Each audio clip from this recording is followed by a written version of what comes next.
नमस्कार दोस्तों, आप लोगों का अपना चैनल स्टडी वाला पे स्वागत है। दोस्तों, जैसा कि आप लोग जान रहे हैं कि मैं आप लोगों को स्पीडी करंट अफेयर वर्षिकांक का यह बुक आप लोगों को पढ़ा रहा हूं। इसके पहले 2 वीडियो मैंने अपलोड कर दिया है। अगर आप लोगों को वह देखना हो तो मेरे चैनल स्टडी वाला पे जाकर आप प्ले लिस्ट से उसको देख सकते हैं। चलिए दोस्तों, उसके आगे के भाग को मैं आप लोगों को पढ़ा रहा हूँ। ठीक है दोस्तों, इसके पहले जो आपका पेज लगभग 18 तक हो गया था। इसके बाद जो है आपको पढ़ना है, 17 तक हुआ था, 18वां पेज का पढ़ना है आपको। तो 18वां पेज पे आपका ये है प्रमुख अंतर्राष्ट्रीय सम्मेलन पूर्ण परिचय। ये आपका हेडिंग है। इसको जूम करते हैं दोस्तों, तो जूम करने पे आपका ये वाला पेज मिल जाएगा। देखिए, इसमें सबसे जो पहला है आपका, ये है आपका 16वां G20 शिखर सम्मेलन। 16वां G20 शिखर सम्मेलन 2021 यह हुआ है। कहाँ पे आयोजन हुआ है इसका? 21 अक्टूबर रोम इटली में। और इसकी थीम क्या थी? तो थीम है पीपुल प्लेनेट प्रॉस्पेरिटी। और अध्यक्षता किसने किया था? तो मारियो द्रागी ने किया था। और ये प्रधानमंत्री हैं इटली के। ठीक है। अब भारत का प्रतिनिधित्व किए थे हमारे प्रधानमंत्री नरेंद्र मोदी जी। अब यह 15वां सम्मेलन, इसका तो 16वां था। 15वां जो सम्मेलन हुआ था, ये हुआ था रियाद में सऊदी अरब 2020 में हुआ था। और इसका 17वां जो सम्मेलन होगा, ये होगा इंडोनेशिया में 2022 में। और 18वां सम्मेलन होगा भारत में 23 में। यह इंपॉर्टेंट बन जाएगा क्योंकि यह यहाँ पे हो रहा है, भारत में हो रहा है। तो अगर आपसे क्वेश्चन पूछेगा G20 का 18वां सम्मेलन कहाँ पे होगा, तो भारत में। या 2023 का कहाँ पे होगा, तो भारत में। ठीक है दोस्तों, अगला जो है आपका ये है COP26। COP26 जो आपका संयुक्त राष्ट्र जलवायु परिवर्तन सम्मेलन 2021। और इसका जो आयोजन हुआ था दोस्त, 29 अक्टूबर से लेकर 2 नवंबर 2021 तक हुआ था। इसका मेजबानी किया था ग्लासगो, जो स्कॉटलैंड यूनाइटेड किंगडम का है। और अध्यक्षता किए थे इसके आलोक शर्मा, जो ब्रिटेन के क्या हैं, कैबिनेट मंत्री हैं। और लक्ष्य क्या है इसका? तो वर्ष 2050 तक ग्लोबल नेट जीरो को सुरक्षित करना और तापमान 1.5 डिग्री रखना। ठीक है। और इसके आगे देखते हैं। और इसका क्या है? 2070 तक भारत द्वारा शुद्ध शून्य कार्बन उत्सर्जित करने का लक्ष्य प्राप्त करना। कोप जो भारत का क्या उद्देश्य है इसमें बताया गया। ठीक है। COP25 का आयोजन जो है ये कहाँ पे होगा? जो पहले हो चुका है, ये मैड्रिड स्पेन में हुआ है 2019 में। ठीक है। कोप का फुल फॉर्म होता है conference of parties. Conference of the parties. अगला देखते हैं दोस्तों, सतत विकास प्रभाव शिखर सम्मेलन 2021। इसका आयोजन हुआ था 20 से 23 सितंबर जिनेवा स्विट्जरलैंड में। और इसका आयोजन जो विश्व आर्थिक मंच के द्वारा किया गया था। विषय जो था इसका शेपिंग एन इक्विटेबल और एक्सक्लूसिव एंड सस्टेनेबल रिकवरी। ठीक है दोस्तों, इसका विषय या थीम कह सकते हैं। और अगला जो आपका सम्मेलन है 16वां पूर्वी एशियाई वर्चुअल शिखर सम्मेलन 2021। और इसका आयोजन हुआ था 27 अक्टूबर 2021 को। और कहाँ पे हुआ था? तो शेरी वेगवान टाउन ब्रुनेई में। ठीक। अध्यक्षता किए थे जो बाइडेन, जो राष्ट्रपति हैं अमेरिका के। ठीक। भारत का प्रतिनिधित्व किए थे प्रधानमंत्री नरेंद्र मोदी। ठीक है। अगला जो आपका सम्मेलन है ये वैश्विक कोविड-19 शिखर सम्मेलन 2021। इसका आयोजन हुआ था 22 सितंबर 2021 को। ये वर्चुअली हुआ था और मेजबानी किया था अमेरिका। अब विषय तो जो था ये था ending the pandemic and building back better health security to prepare for the next. ठीक है। अब भारत की ओर से संबोधन किए थे हमारे प्रधानमंत्री नरेंद्र मोदी जी। ठीक है। अगला जो है आपका क्वाड सम्मेलन। तो क्वाड सम्मेलन जो है आपका ये 4 देशों का एक सम्मेलन होता है, जिसमें आपका ऑस्ट्रेलिया, इंडिया, जापान, अमेरिका आता है। इसका आयोजन जो हुआ है ये वाशिंगटन अमेरिका में हुआ। कब हुआ था? 24 सितंबर 2021 को। अध्यक्षता किए थे जो बाइडेन, जो अमेरिकी राष्ट्रपति हैं। अब प्रतिभागी देश आपको ये 4 देश क्वाड में आते हैं। चारों देश ने प्रतिभागी हुए थे, इसमें भाग लिए थे। और क्वाड का जो फुल फॉर्म होता है, उसका फुल फॉर्म होता है क्वाड्रिलेटरल सिक्योरिटी डायलॉग। ठीक है। अगला जो है आपका शिखर सम्मेलन है, ये है 13वां ब्रिक्स वर्चुअल शिखर सम्मेलन 2021। और इसका आयोजन हुआ था 9 सितंबर 2021 को नई दिल्ली, भारत में। और अध्यक्षता किए थे हमारे प्रधानमंत्री नरेंद्र मोदी। और इसका थीम था ब्रिक्स @ 15। और इसका पूरा हो जाएगा intra BRICS cooperation for community consolidation and consensus. ठीक है।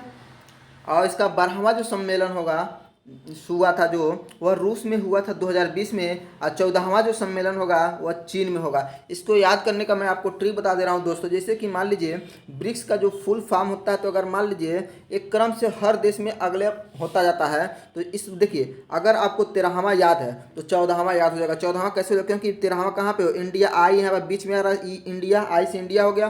तो इसका जो अगला होगा सी फॉर चाइना होता है, तो अगला चाइना में होगा। इसके पहले अगर हम लोग देखे थे कि जो 12वां हुआ था कहाँ पे हुआ था, रूस में, आर फॉर रसिया होता है। ठीक है दोस्तों। इसी तरह से ब्रिक्स सारे सम्मेलन आप लोग अगर एक सम्मेलन याद है तो सारे आपको याद हो सकते हैं। अगला जो है आपका 27वां G7 शिखर सम्मेलन, सॉरी 27वां का 47वां है सर दोस्तों। यह 2021 में ये आयोजन हुआ था 11 से 13 जून को कार्नवाल यूनाइटेड किंगडम। कहाँ पे, कार्नवाल यूनाइटेड किंगडम में अध्यक्षता हुआ किए थे ब्रिटेन के प्रधानमंत्री बोरिस जॉनसन ने, और इसका थीम था build back better, build back better. और भारत का प्रतिनिधित्व किए थे इसमें से हमारे प्रधानमंत्री नरेंद्र मोदी जी ने। और अगला जो आपका सम्मेलन है वो है 20वां विश्व सतत विकास शिखर सम्मेलन, 20वां विश्व सतत विकास शिखर सम्मेलन 2021। इसका आयोजन जो हुआ था वर्चुअली हुआ था, 10 से 12 फरवरी 2021 को हुआ था। आज सम्मेलन का जो विषय था वह था redefining our common future, safe and secure environment for all. ठीक है। आयोजनकर्ता जो है the energy and resource institute नई दिल्ली। अगला जो है 15वां भारतीय डिजिटल शिखर सम्मेलन, और इसका आयोजन हुआ था 19 से 20 जनवरी 2021 को। मुख्य अतिथि और उसका उद्घाटन जो किए थे वो थे केंद्रीय मंत्री श्री रविशंकर प्रसाद। आज सम्मेलन का जो विषय था वो था आत्मनिर्भर भारत एक दशक की शुरुआत, जो सरकार के मेक फॉर द वर्ल्ड पहल की अनुरूप है। ठीक है। अगला जो है आपका 16वां प्रवासी भारतीय दिवस सम्मेलन 2021। इसका जो आयोजन हुआ था 9 से 10 जनवरी 2021 को हुआ था। सम्मेलन का जो थीम था आत्मनिर्भर भारत में योगदान, और मुख्य अतिथि जो थे ये चंद्रिका प्रसाद संतोषी, और ये कहाँ के राष्ट्रपति थे, सूरीनाम के। ठीक है।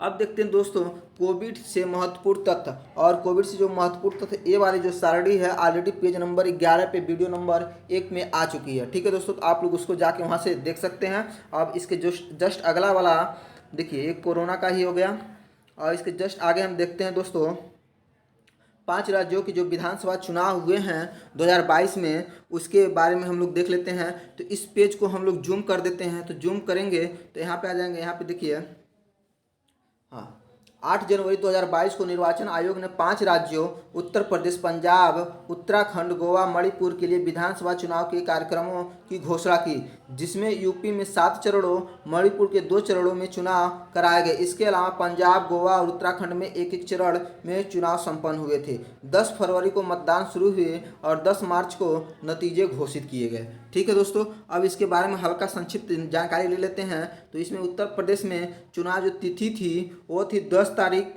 14, 20, 23, 27 फरवरी। उसके बाद 3 और 7 मार्च को हुआ था। टोटल उत्तर प्रदेश में सीटें जो हैं 403 हैं। एक क्वेश्चन पूछता है कि उत्तर प्रदेश में जो सीटें हैं कितने हैं, तो 403 हो जाएगा। उत्तराखंड जो उसका चुनाव हुआ था 14 फरवरी को, टोटल सीटें हैं 70। पंजाब में 23 फरवरी को हुआ था, 23 फरवरी 3 मार्च को, और टोटल सीटें जो हैं आपका 117 है। गोवा में 14 फरवरी को हुआ था, टोटल सीटें 40 हैं। और मणिपुर में भी 14 फरवरी को था, टोटल सीटें आपकी 60 हैं। ठीक, अब उसके आगे देखते हैं गोवा के बारे में। पहले समझते कौन पार्टी कितना वोट पाई थी। तो गोवा जो है आपका 28 मार्च 2022 को प्रमोद सावंत गोवा के मुख्यमंत्री के रूप में शपथ ली। प्रमोद सावंत गोवा के सांखली सीट से चुनाव जीते थे, सांखली सीट से चुनाव जीते थे। और इसमें सबसे ज़्यादा जो पार्टी सीटें पाई थी वो थी भारतीय जनता पार्टी, उसकी सीटें थी 20। अब मत पाए थे टोटल 33.31%। ठीक है। भारतीय राष्ट्रीय कांग्रेस जो पाई थी सीटें 11 और टोटल मत पाए थे 23.46। अगला जो है आम आदमी पार्टी 2 सीटें पाई थी, 6.8% उसके वोट थे। और महाराष्ट्रवादी गोमांतक जो था 2 सीटें पाई थी, 7.6 वोट थे इसके पास। गोवा फॉरवर्ड पार्टी इसकी 1 सीटें थी और 1.84% ये मत पाए थे। और अन्य में 4 लोग जीते थे, जो निर्दलीय होंगे, और ये 19.4% सीट पाए थे। ठीक, उत्तराखंड के बारे में देख लेते हैं दोस्तों। उत्तराखंड में 23 मार्च 2022 को पुष्कर सिंह धामी ने उत्तराखंड के मुख्यमंत्री के रूप में शपथ ली। अब पुष्कर सिंह धामी जो थे एक खटीमा सीट से चुनाव हार चुके थे। ये चुनाव हारने के बाद भी मुख्यमंत्री बने हैं पुष्कर सिंह धामी उत्तराखंड के। ठीक है, और इसमें भारतीय जनता पार्टी ने टोटल में से 47 सीटें प्राप्त की हैं, और भारतीय राष्ट्रीय कांग्रेस 19 सीटें प्राप्त की हैं, बहुजन समाज पार्टी 2 सीटें प्राप्त की हैं, निर्दलीय जो है 2 सीटें मिली हैं। ठीक है दोस्तों, अगला जो है आपका राज्य मणिपुर है। तो मणिपुर में आपका 21 मार्च 2022 को एन बीरेन सिंह मणिपुर के मुख्यमंत्री के रूप में शपथ ली। एन बीरेन सिंह हेनगांग सीट से चुनाव जीते थे। और इसमें पार्टी में देख लेते हैं कौन पार्टी सबसे ज़्यादा, तो भारतीय जनता पार्टी जो थी टोटल 32 सीटें मिली थी इनको, और नेशनल पीपुल्स पार्टी इसको 7 सीटें मिली थी, जनता दल यूनाइटेड को 6 सीटें मिली थी, भारतीय राष्ट्रीय कांग्रेस को 5 सीटें मिली थी, नागा पीपुल फ्रंट को मिली थी 5 सीटें, उसके आगे अन्य को भी 5 सीटें मिली थी। अब बात करते हैं यूपी की। तो यूपी के बारे में देख लेते। यूपी जो है आपका उत्तर प्रदेश में 25 मार्च 2022 को योगी आदित्यनाथ ने लगातार दूसरी बार उत्तर प्रदेश के मुख्यमंत्री के रूप में शपथ लिए, और ये गोरखपुर सीट से चुनाव जीते थे। ठीक, योगी आदित्यनाथ के साथ केशव प्रसाद मौर्य और ब्रजेश पाठक ने डिप्टी सीएम पद की शपथ ली। अब इसके बाद देख लेते हैं कि कौन पार्टियां कितना कितना वोट पाई थी। तो भारतीय जनता पार्टी ने 255 सीटें प्राप्त की और 41.3% वोट पाई। ठीक है, समाजवादी पार्टी 111 सीटें मिली इसको, और 32.1% वोट मिले इनको। ठीक, भारतीय राष्ट्रीय कांग्रेस जो है 2 सीटें मिली इसको, और 2.3% वोट पाए थे। बहुजन समाज पार्टी 1 सीटें मिली, और टोटल 12.88% सीटें मत मिला इनको। और राष्ट्रीय लोक दल को 8 सीटें मिली, और इसको टोटल जो परसेंटेज मिला वोट का वो था 2.85, और अन्य को टोटल 26 सीटें मिली। ठीक है दोस्तों, आगे चलते हैं पंजाब चुनाव के बारे में देखते हैं। तो पंजाब चुनाव में 16 मार्च 2022 को भगवंत मान सिंह पंजाब के मुख्यमंत्री के रूप में शपथ ली। भगवंत मान सिंह धूरी विधानसभा सीट से चुनाव जीते थे। कहाँ से? धूरी विधानसभा सीट से चुनाव जीते थे। और इसमें देख लेते हैं तो सबसे ज़्यादा जो पार्टी जो सीटें पाई थी वो थी आम आदमी पार्टी इसमें, और 92 सीटें पाई थी। अब भारतीय राष्ट्रीय कांग्रेस जो थी वो 18 सीटें पाई थी। शिरोमणि अकाली दल 3 सीटें पाई थी। भारतीय जनता पार्टी जो थी 2 सीटें पाई थी। बहुजन समाज पार्टी 1 सीटें पाई थी, और निर्दलीय जो थे वो केवल 1 सीट पाए थे। ठीक है दोस्तों, अब देखते हैं भारत सरकार के प्रमुख जो रिपोर्ट आ रहे हैं उनके बारे में देख लेते हैं। तो इस पेज को जूम करेंगे, तो जूम जब करेंगे तो आगे वाला पेज मिलेगा आपको। तो यहाँ पे पहला जो रिपोर्ट आपका देख रहे हैं स्वच्छ सर्वेक्षण रिपोर्ट 2021। स्वच्छ सर्वेक्षण रिपोर्ट जो 2021 इसकी जारीकर्ता है जो है वह केंद्रीय आवास और शहरी मंत्रालय है। अब प्रथम स्थान जो इसमें मिला है, सबसे पहला स्थान इंदौर मध्य प्रदेश को, दूसरा जो गुजरात को मिला है, तीसरा विजयवाड़ा को। ये क्वेश्चन बहुत बार पूछा जाता है एग्जाम में, इसलिए इसको जरूर पढ़ लीजिएगा आप लोग। तो जारीकर्ता क्या है? केंद्रीय आवास और शहरी मंत्रालय। अब प्रथम स्थान मिला है इंदौर को, दूसरा स्थान गुजरात को, तीसरा विजयवाड़ा को। अगला इंडेक्स हम देखते हैं तो ये है आपका पब्लिक अफेयर इंडेक्स। ये भी इंपॉर्टेंट है दोस्तों। इसकी जारीकर्ता है बेंगलुरु स्थित पब्लिक अफेयर सेंटर। अब बड़े राज्यों में प्रथम मिला है केरल को, छोटे राज्यों में प्रथम मिला है सिक्किम को, और केंद्र शासित प्रदेश में पुदुचेरी को मिला है। अब बिहार का स्थान इसमें 17वां था। ठीक है दोस्तों, अगला है लॉजिस्टिक प्रदर्शन सूचकांक 2021। तो जारीकर्ता जो था ये वाणिज्य और उद्योग मंत्री पीयूष गोयल हैं। प्रथम स्थान जो मिला है गुजरात को, दूसरा स्थान मिला है हरियाणा को लॉजिस्टिक प्रदर्शन सूचकांक में। अब बिहार का स्थान 19वां था इसमें। अगला जो है सतत विकास लक्ष्य सूचकांक 2021 ऐसी जारीकर्ता था ये था नीति आयोग। अब प्रथम स्थान जो मिला है केरल को, दूसरा स्थान हिमाचल प्रदेश को, तीसरा स्थान तमिलनाडु को, अंतिम स्थान बिहार को जो नीचे से दूसरा, और नीचे अंतिम स्थान बिहार को और दूसरा स्थान नीचे से झारखंड को मिला है। केंद्र शासित प्रदेशों में प्रथम जो मिला है वो था चंडीगढ़। ठीक है, अगला जो है भारत नवाचार इनोवेशन सूचकांक 2020। इसमें प्रथम राज्यों में कर्नाटक है, दूसरा राज्य महाराष्ट्र है, तीसरा तमिलनाडु है। राज्यों में अंतिम स्थान जो था दिल्ली का था। केंद्र शासित प्रदेशों में प्रथम जो था दिल्ली था। अब पूर्वोत्तर और पहाड़ी राज्यों में प्रथम हिमाचल प्रदेश, और अंतिम क्या था? मेघालय। एनीमिया मुक्त भारत सूचकांक 2021 इसके बारे में जारीकर्ता जो था स्वास्थ्य और परिवार कल्याण मंत्रालय एवं यूनिसेफ। प्रथम स्थान जो मिला है वो मध्य प्रदेश को मिला है, दूसरा स्थान उड़ीसा को, तीसरा जो मिला है हिमाचल प्रदेश को, और बिहार का स्थान इसमें 22वां था। केंद्र शासित प्रदेशों में प्रथम जो मिला है वो था अंडमान निकोबार द्वीप समूह का। ठीक है, अब देखते हैं ईज ऑफ लिविंग इंडेक्स को। तो 2020 इसका जो जारी करता था आवास और शहरी मंत्रालय मार्च 2021 में जारी हुआ था। अब प्रथम स्थान जो था छोटे बड़े शहरों में बेंगलुरु और शिमला को, अगर बड़े शहरों की बात किया जाए तो बेंगलुरु को, छोटे शहरों की बात किया जाए तो शिमला को प्रथम स्थान मिला है। राष्ट्रीय राजधानी दिल्ली का स्थान इसमें 13वां था, पटना का स्थान इसमें 33वां था। सबसे खराब प्रदर्शन जो देखते हैं बड़े और छोटे राज्यों में, तो सबसे खराब प्रदर्शन श्रीनगर का था बड़े राज्यों में, और छोटे राज्यों में देखेंगे छोटे शहरों में तो आपका हो जाएगा मुजफ्फरपुर। ठीक, नगर पालिका परिषद सूचकांक 2020, तो नगर पालिका प्रदर्शन सूचकांक देखेंगे इसमें जारीकर्ता जो है तो आवास और शहरी मंत्रालय कब जारी किया गया था, तो मार्च 2021 में। अब प्रथम स्थान जो 10 लाख से अधिक और कम आबादी, अगर 10 लाख से अधिक आबादी था उसमें था इंदौर, और कम आबादी वाले में था तो वो था दिल्ली। ठीक है, पटना नगर पालिका का स्थान 16वां था। खराब प्रदर्शन सबसे था 10 लाख से अधिक वाले में गुवाहाटी का था, कम आबादी वाले में था शिलांग का। ठीक है, अगला है परफॉर्मेंस ग्रेडिंग इंडेक्स PGI जिसे कहते हैं 19-20 का, इसे जारी किया था शिक्षा मंत्रालय जून 2021 में। प्रथम स्थान मिला पंजाब को, दूसरा मिला छत्तीसगढ़ को, तीसरा मिला तमिलनाडु को, और अंतिम स्थान मिला है लद्दाख को। ठीक है, अगला इंडेक्स देखते हैं। रिपोर्ट जो है आपका इंडिया जस्टिस रिपोर्ट 2020 जारी करता है टाटा ट्रस्ट, जारी किया गया था 2021 में। प्रथम स्थान मिलता है महाराष्ट्र को, दूसरा स्थान मिला है तमिलनाडु को, अंतिम स्थान मिला है इसमें उत्तर प्रदेश को। ठीक है, कानूनी सहायता मुहैया कराने के प्रथम में है आपका महाराष्ट्र। निर्यात तत्परता सूचकांक में देखेंगे तो जारीकर्ता जो है नीति आयोग है, प्रथम स्थान गुजरात को, दूसरा महाराष्ट्र को, तीसरा कर्नाटक को। अगला जो है आपका राज्य ऊर्जा दक्षता सूचकांक 2020, और इसकी जारीकर्ता था विद्युत मंत्रालय। प्रथम स्थान मिला कर्नाटक को, दूसरा मिला है राजस्थान को, तीसरा मिला है हरियाणा को। अगला देखते हैं दोस्तों दी वर्ल्ड यूनिवर्सिटी रैंकिंग 2022, इसमें जारीकर्ता है टाइम्स ऑफ एजुकेशन।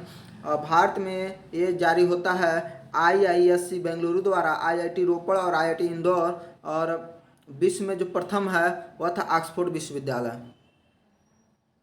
ठीक, सॉरी दोस्तों, यहाँ पे जारी करता है भारत में जो है आपका सबसे जो पहला मिला था IISc को मिला था, दूसरा मिला था IIT रोपड़ को, तीसरा मिला था IIT इंदौर को, अब विश्व में प्रथम मिला है ऑक्सफोर्ड विश्वविद्यालय को। ठीक है, अगला देखते हैं तेंदुआ गणना रिपोर्ट 2018, इसमें जो जारी करता है पर्यावरण मंत्रालय है। भारत में तेंदुआ की कुल संख्या जो है 12,852 है, और 2014 से 2018 के बीच में बाघों की आबादी में वृद्धि जो हुई है 60% की वृद्धि हुई है। सर्वाधिक तेंदुआ वाला राज्य आपका मध्य प्रदेश है, जिसमें सबसे ज़्यादा 3,421 है, उसके बाद कर्नाटक है, उसके बाद महाराष्ट्र है।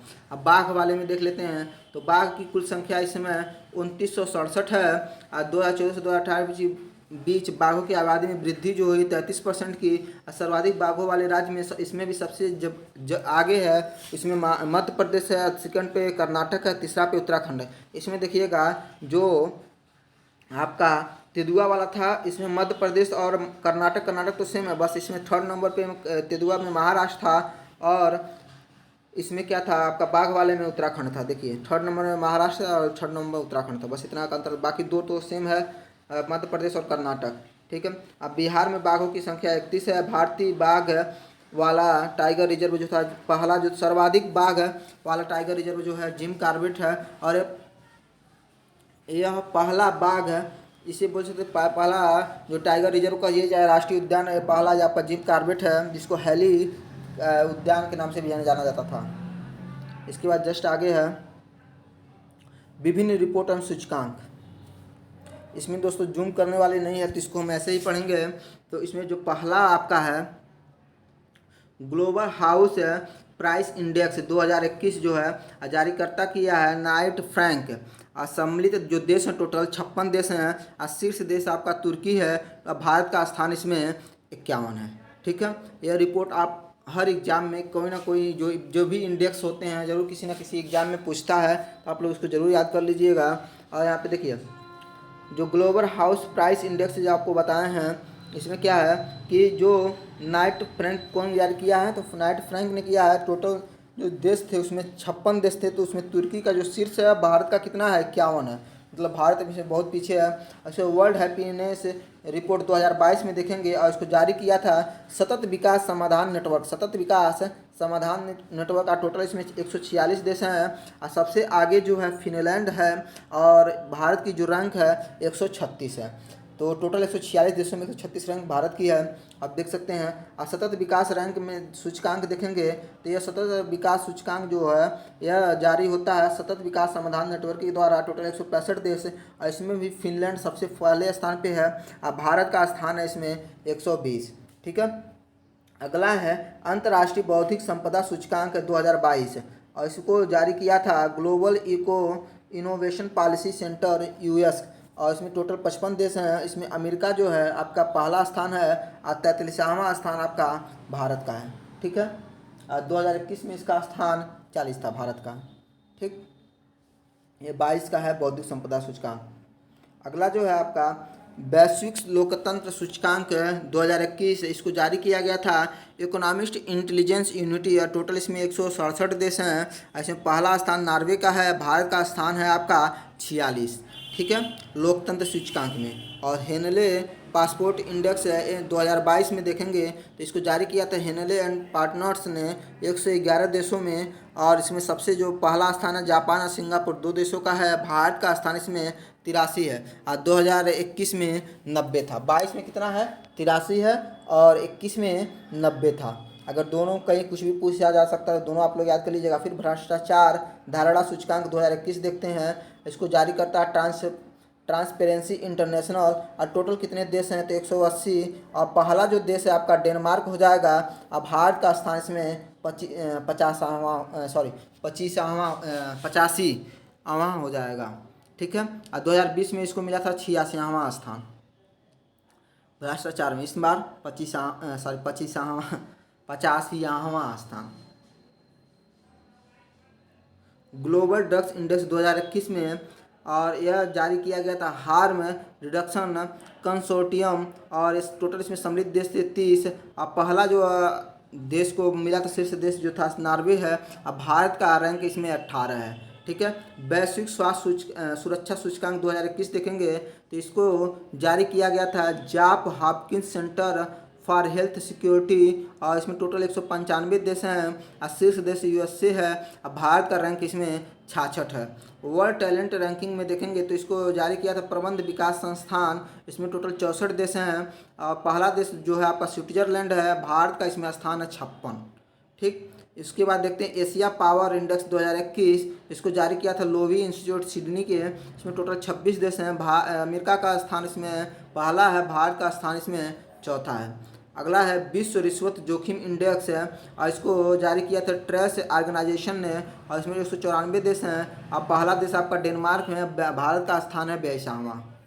और अगला देखेंगे दोस्तों ग्लोबल ड्रग पॉलिसी इंडेक्स 2021 और इसको जारी किया गया था होम रिडक्शन कंसोर्टियम के द्वारा। टोटल इसमें 30 देश हैं, पहला स्थान आपका नॉर्वे का है, भारत का स्थान 18वां है। उसके बाद देखते हैं जलवायु परिवर्तन प्रदर्शन सूचकांक 2022 और इसको जारी किया था जर्मन वाच है, टोटल 57 देश हैं और पहला स्थान डेनमार्क का है और भारत का स्थान इसमें 10वां है। ठीक है, 2021 में भी 10वां ही था।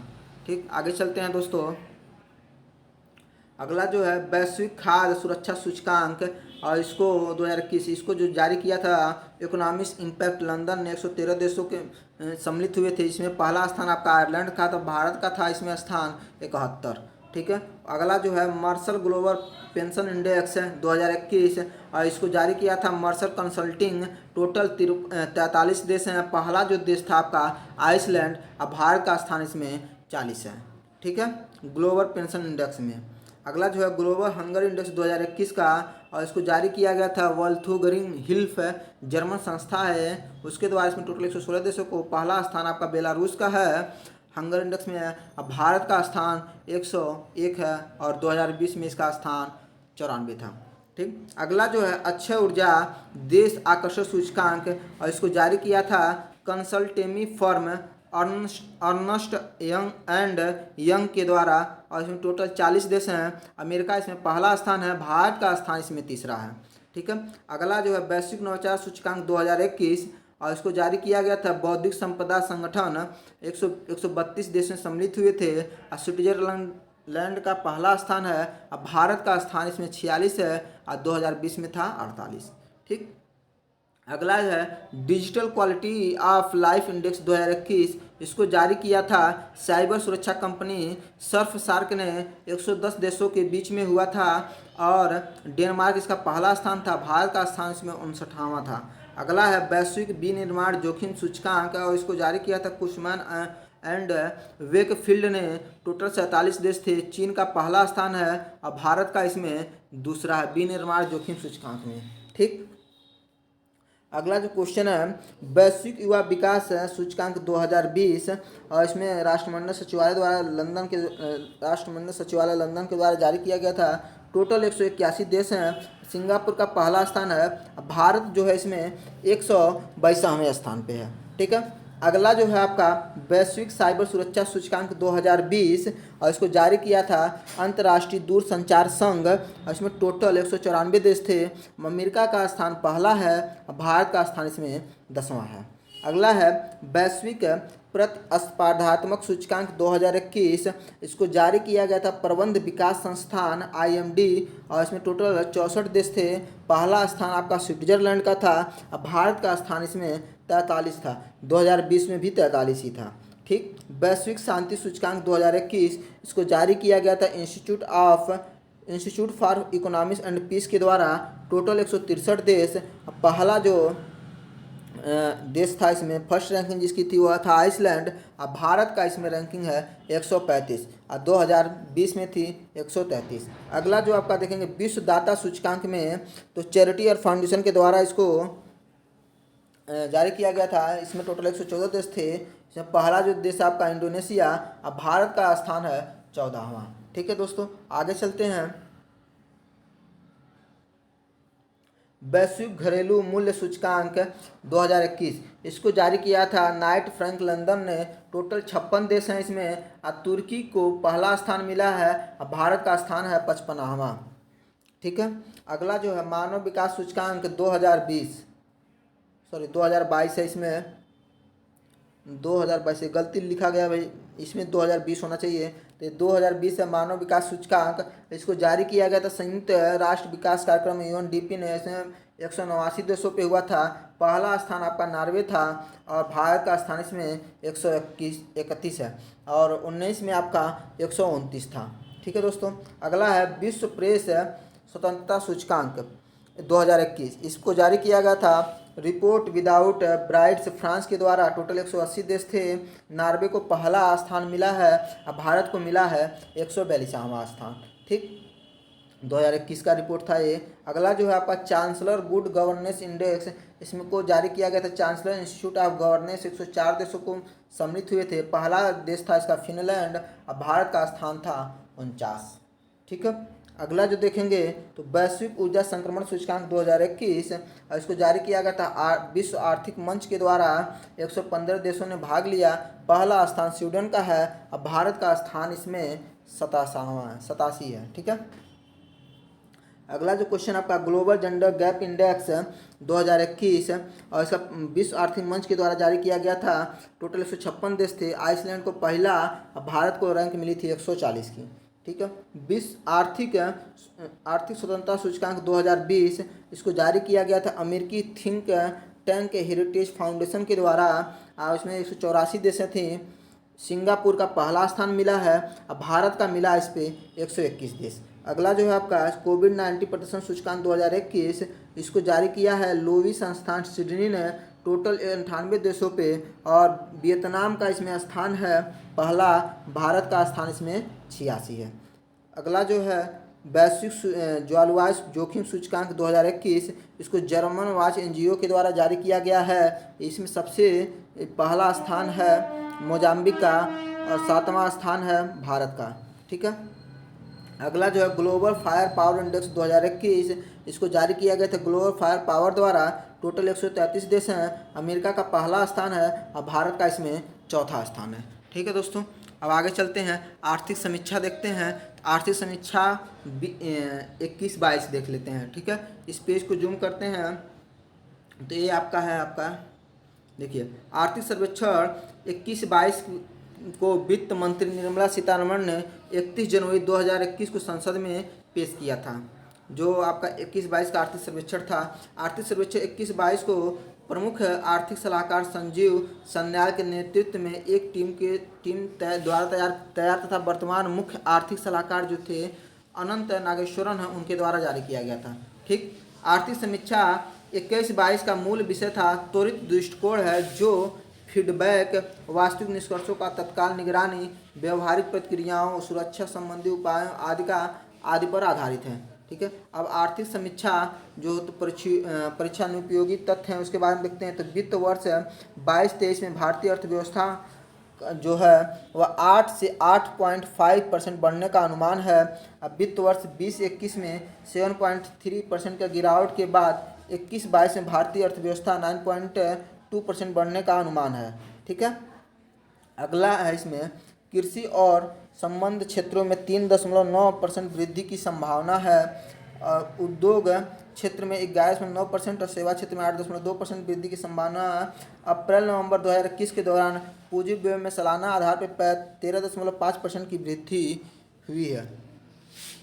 आगे देखते हैं, भारत को अगले 3 साल तक दुनिया की सबसे तेजी से उभरती हुई अर्थव्यवस्था बनी रहेगी। अप्रैल-नवंबर 2021 के दौरान केंद्र सरकार की राजस्व प्राप्तियों में 67.2% की वृद्धि हुई है। सालाना आधार पर अप्रैल-नवंबर 2021 के दौरान सकल कर राजस्व में 50% से ज़्यादा की बढ़ोतरी दर्ज की गई है। ठीक है, अगला जो है आपका 21-22 की पहली छमाही में सकल पूंजी प्रवाह 65.6 बिलियन डॉलर हो गया है। 31 दिसंबर 2021 तक विदेशी मुद्रा भंडार 633.6 बिलियन डॉलर के स्तर पर पहुंच गया है। अगला 21-22 में जीडीपी में सामाजिक सेवाओं का व्यय बढ़कर 8.6 हो गया। 8.6 हो गया, तो 14-15 में 6.2 था।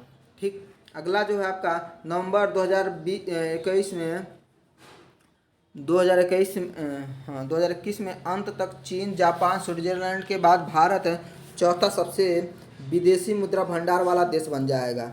ठीक है, 31 दिसंबर 2031 तक बैंक ऋण में 9.2% की बढ़ोतरी हुई है। अब 75 प्रारंभिक सार्वजनिक निगम आईपीओ के माध्यम से 89,066 करोड़ रुपए जुटाए गए, जो पिछले एक दशक में किसी भी वर्ष से ज़्यादा हैं। ठीक, अगला जो है आपका 21-22 में सीपीआईसी मुद्रास्फीति घटकर 5.2% रह गई है तथा 21-22 में खाद्य मुद्रास्फीति औसतन 2.9% के निचले स्तर पे है। और 20-21 में नीति आयोग एसडीजी इंडिया सूचकांक और डैशबोर्ड पर भारत का ओवरऑल स्कोर 72 होकर 66 पे पहुंच गया है। और 19-20 में यह स्कोर 60 तथा 18-19 में 57 था। ठीक है दोस्तों, अगला जो देखते हैं इसमें, भारत विश्व में 10वां सबसे बड़ा वन क्षेत्र वाला देश है। अगस्त 2021 में प्लास्टिक कचरा प्रबंधक नियम 2021 में अधिसूचित किए गए, जिसका उद्देश्य 222 तक सिंगल यूज प्लास्टिक को समाप्त करना है। प्रधानमंत्री 2021 में ग्लासगो में आयोजित पश्चिम में 26वें सम्मेलन COP26 में उत्सर्जन में कमी लाने के लिए 2030 तक प्राप्त किए गए महत्वाकांक्षी लक्ष्यों की घोषणा की गई। ठीक, अगला है देश के कुल मूल्यवर्धन में 18.8% 21-22 तक की वृद्धि हुई है। इस तरह 20-21 में 3.6% और 21-22 में 3.9% की वृद्धि दर्ज की गई है। भारत सरकार ने प्रधानमंत्री गरीब कल्याण योजना PMGKY जैसी योजनाओं के माध्यम से खाद्य सुरक्षा नेटवर्क कवरेज को और बढ़ा दिया है। 19-20 में समाप्त होने वाली पिछले 5 वर्षों में पशुधन क्षेत्र 8.15% के CAGR से बढ़ा है। 2021 के दौरान औद्योगिक उत्पादन सूचकांक IIP बढ़कर 17.4% हो गया है। अगला है आपका 20-21 में रेलवे पूंजीगत व्यय बढ़कर 1,55,181 करोड़ रुपए हो गया है और 21-22 में इसे बढ़कर 2,15,058 करोड़ रुपए किया गया है, जो 2014 की तुलना में 5 गुना ज़्यादा है। 20-21 में प्रतिदिन सड़क निर्माण की सीमा बढ़ाकर 36.5 किलोमीटर हुआ है तथा 19-20 में 28 किलोमीटर प्रतिदिन थी। इस प्रकार पिछले साल के तुलना में इस बार 30.4% की बढ़ोतरी दर्ज की गई है। ठीक, अगला देखते हैं। वर्ष 21-22 की पहली छमाही के दौरान सेवा क्षेत्र में 16.7 बिलियन डॉलर से अधिक प्रत्यक्ष विदेशी निवेश एफडीआई प्राप्त किया गया है, जो भारत में कुल एफडीआई का लगभग 54% है। ठीक, अगला जो है, भारत अमेरिका और चीन के बाद विश्व में तीसरा सबसे बड़ा स्टार्टअप इकोसिस्टम बन गया है। और उसके बाद 44 भारतीय स्टार्टअप ने 2021 में यूनिकॉर्न दर्जा हासिल किया है, जिसमें यूनिकॉर्न स्टार्टअप की कुल संख्या 83 हो गई है। 16 जनवरी 2022 तक कोविड-19 के टीके की 157.94 करोड़ खुराक दी जा चुकी हैं। इसमें 91.39 करोड़ पहली और 66.05 करोड़ दूसरी खुराक शामिल है। ठीक है, आगे देखते हैं दोस्तों। कुल प्रजनन दर 19 से 21 में घटकर 2 हो गई है, जो 15-16 में 2.5 थी। 5 साल में कम शिशुओं की मृत्यु दर में कमी हुई है। 5 साल से कम शिशुओं की मृत्यु दर में कमी हुई है। जुलाई 2021 को जीएसटी संग्रह 1 लाख करोड़ रुपए का ऊपर रहा। अप्रैल-नवंबर 2021 के दौरान कॉर्पोरेट कर संग्रह में 90% की वृद्धि देखी गई है। अगला जो है, सार्वजनिक क्षेत्र के बैंकों पीआईबी में शुद्ध लाभ 2021 के 14,688 करोड़ रुपए से बढ़कर 21-22 में 31,144 करोड़ रुपए हो गया है। दिसंबर 2021 में उपभोक्ता मुद्रास्फीति 5.6% थी। जल जीवन मिशन के तहत 83 जिले हर घर जल जिले बन गए हैं। अगला देखते हैं, केंद्रीय आम बजट। केंद्रीय आम बजट है 22-23। इसको जूम करते हैं दोस्तों, तो इसमें देखेंगे जो आपका केंद्रीय आम बजट 22-23 है। इसको केंद्रीय वित्त मंत्री निर्मला सीतारमण ने लगातार चौथी बार 1 फरवरी 2022 को पेपरलेस देखिए पेपरलेस क्वेश्चन पूछा जाता है कि 22-23 का जो बजट था कैसा था, तो पेपरलेस था। तो पेपरलेस केंद्रीय बजट 22-23 को संसद में पेश किया। 22-23 के लिए कुल बजट आकार 39.45 लाख करोड़ है। 39.45 लाख करोड़ है। इस बजट में अगले 25 सालों के लिए भारत @ 100 के अमृतकाल में प्रवेश करते हुए 4 प्राथमिकताओं को विकास पे जोड़ दिया गया है। इसमें जो 4 प्राथमिकताएं हैं, इसकी पहली जो प्राथमिकता थी पीएम गति शक्ति थी। दूसरा था समावेशी विकास। तीसरा है उत्पादकता वृद्धि और निवेश, सनराइज अवसर, ऊर्जा संक्रमण और जलवायु कार्रवाई। और चौथा जो है निवेश की वित्तीय मदद। अगला देखेंगे इसमें राजकोषीय प्रबंधन के बारे में। तो राजकोषीय प्रबंधन के बारे में बजट अनुमान जो 21-22 का था वह था 34.83 लाख करोड़। और संशोधित अनुमान जो है 21-22 का 37.70 लाख करोड़। 22-23 में कुल अनुमानित व्यय जो हुई थी ये थी 39.45 लाख करोड़। और 22-23 में उधारी के अलावा कुल प्राप्तियां जो हुई थी 22.84 लाख करोड़। प्रभावी पूंजीगत व्यय जो हो जाएगी वो हो जाएगी 10.68 लाख करोड़। जीडीपी का 4.1% हो जाएगा। राजस्व घाटा जो है आपका 9.9 लाख करोड़ और जीडीपी का 3.8% राजस्व घाटा है। राजकोषीय घाटा देखेंगे तो 16.61 लाख करोड़ और जीडीपी का 6.4%। और अगला जो प्राथमिक घाटा देखेंगे तो 7.21 लाख करोड़ और जीडीपी का 2.8%। अगला जो है इसमें केंद्रीय बजट 22-23 में जो परीक्षा में आने वाले प्रश्न उसके बारे में देख लेते हैं। तो वित्त वर्ष 21-22 में भारत की आर्थिक विकास दर 9.27% रहने का अनुमान है। वर्ष 22-23 में पूंजीगत व्यय के लिए परिव्यय 35.4% तेजी से बढ़कर 7.5 लाख करोड़ तक पहुंच गया, जो मौजूदा वर्ष में 5.54 लाख करोड़ था।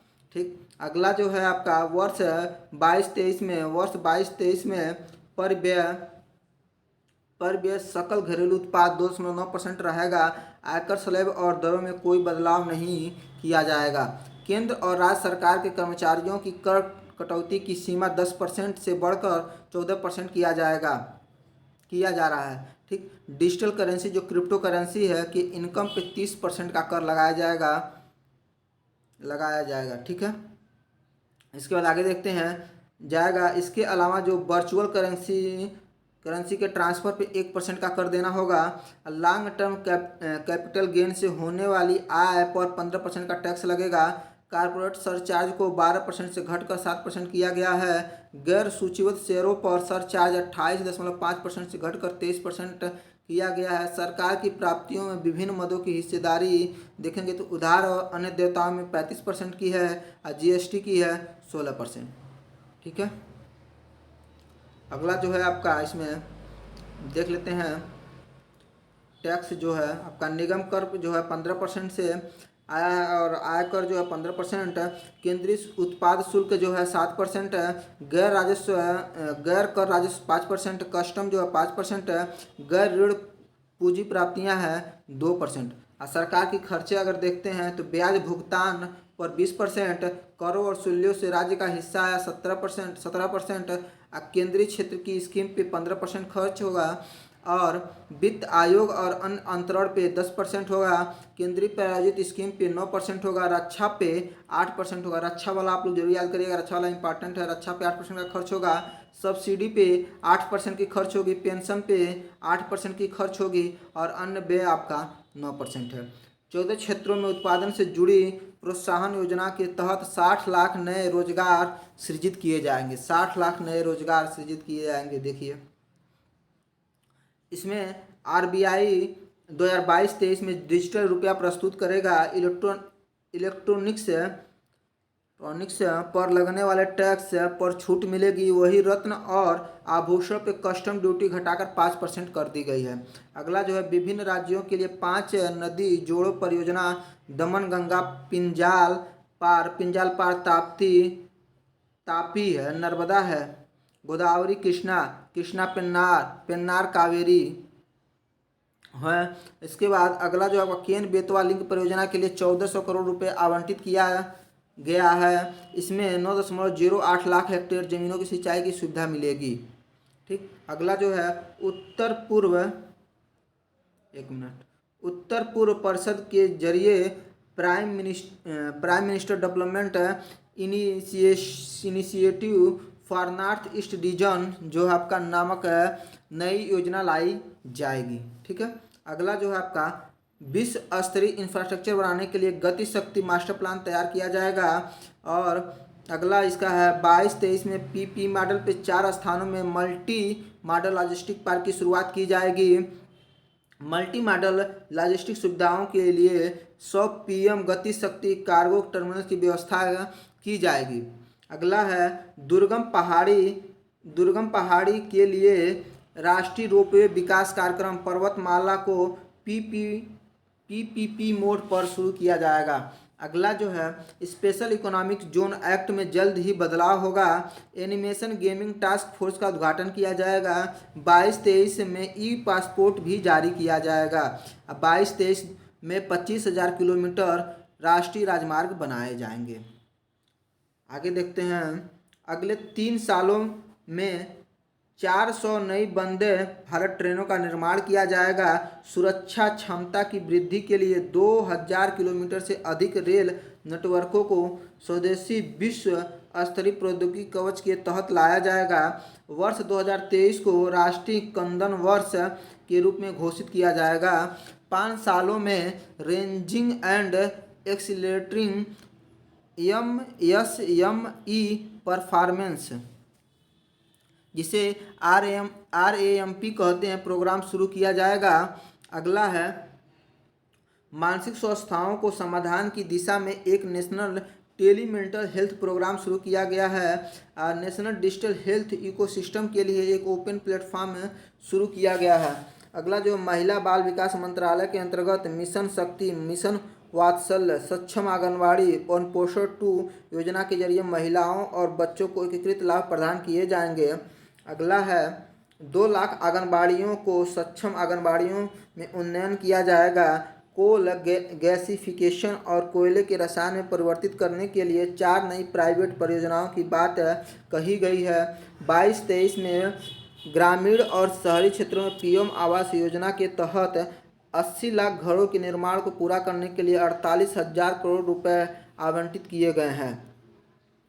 अगला है अर्थशास्त्र में समग्र निवेश को प्रेरित करने के लिए राज्यों को 1 लाख करोड़ आवंटित किया गया है। 50 वर्षीय ब्याज मुक्त ऋण राज्यों को दी जाने वाली सामान्य उधारी से अधिक है।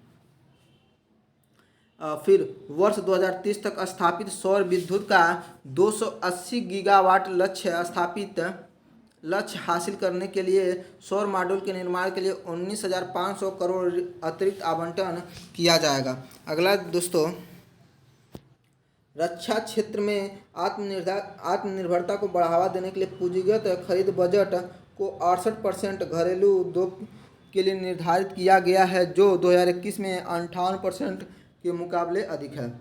अगला जो है 3.8 करोड़ घरों में हर घर नल से जल योजना के लिए 60,000 करोड़ रुपया आवंटित किया गया है। राष्ट्रीय डिजिटल स्वास्थ्य पारिस्थितिकी तंत्र के लिए एक खुला मंच तैयार किया जाएगा।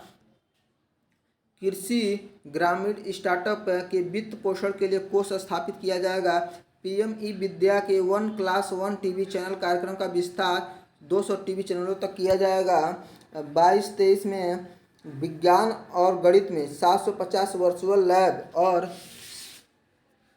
सिम्युलेटेड लर्निंग इन्वायरमेंट के लिए 75 स्किलिंग ई लैब की स्थापना की जाएगी। एक डिजिटल विश्वविद्यालय की स्थापना की जाएगी। गेहूं और धान की खरीद के लिए 1.63 करोड़ किसानों को 2.37 लाख करोड़ रुपए का एमएसपी मूल्य का सीधा भुगतान किया जाएगा। भारत में रासायनिक मुक्त प्राकृतिक खेती को बढ़ावा दिया जाएगा। शुरू में गंगा नदी से सटे 5 किलोमीटर की चौड़ाई तक के गलियारे वाले किसानों को जमीन पर ध्यान दिया जाएगा।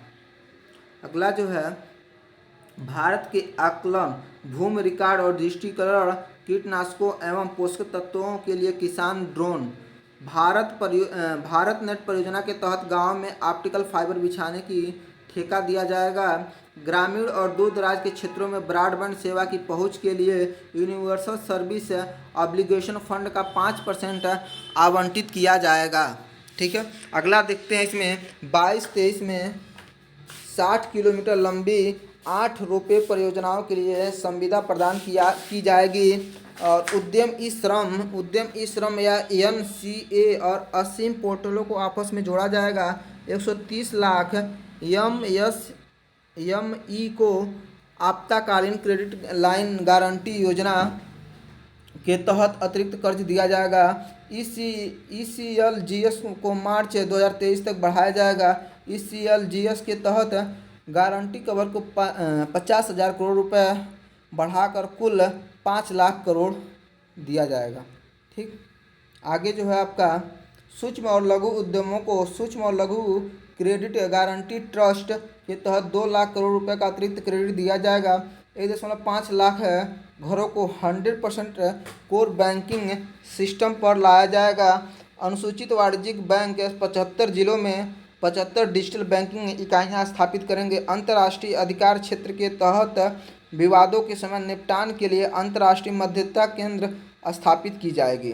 ठीक, अगला है हर बुनियादी ढांचे की संसाधन जुटाने के लिए सामरिक ग्रीन बॉन्ड जारी किए जाएंगे। ताप विद्युत संयंत्रों में 5 से 7% बायोमास पैलेट फायर किए जाएंगे।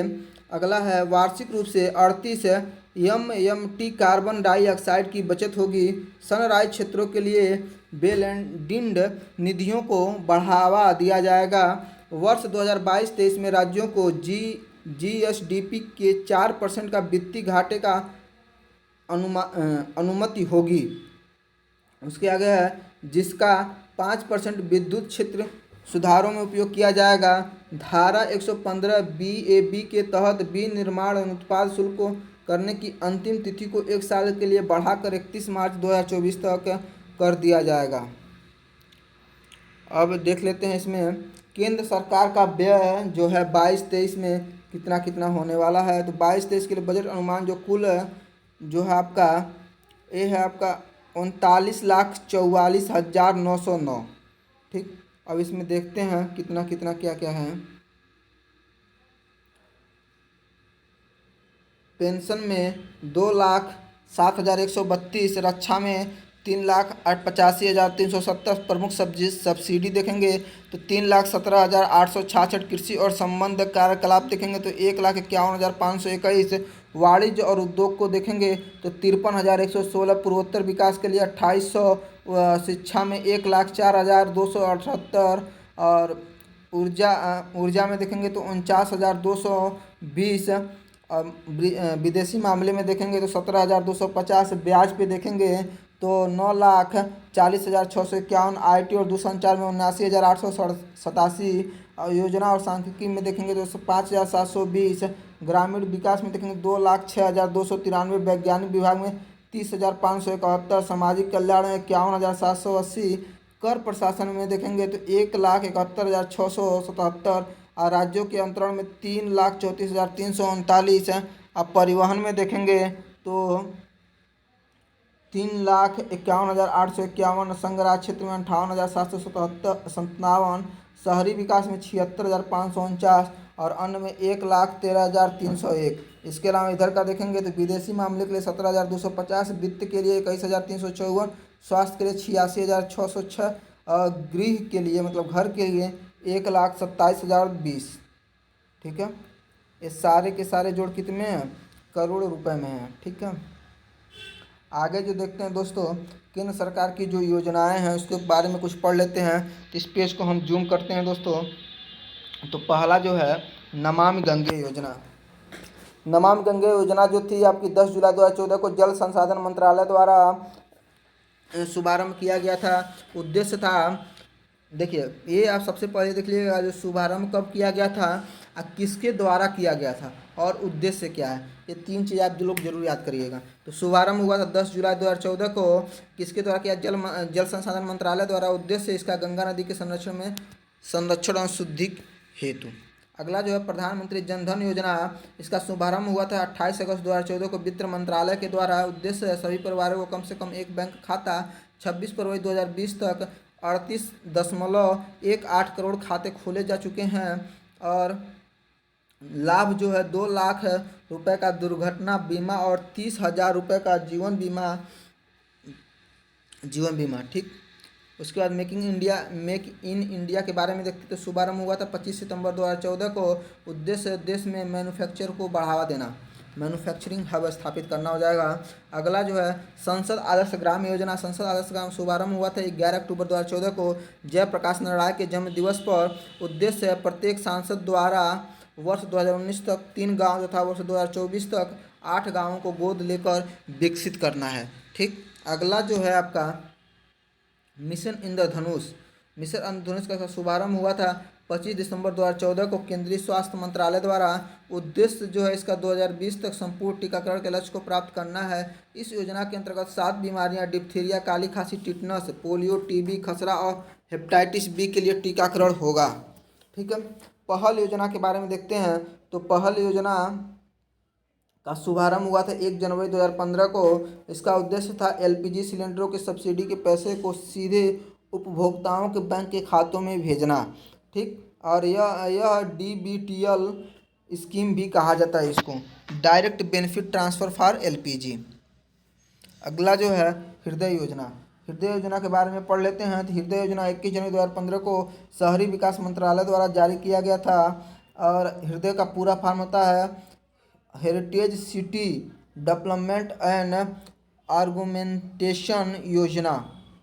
और उद्देश्य जो है देश की चयनित 12 शहरों को सांस्कृतिक धरोहर को फिर से जीवित करना।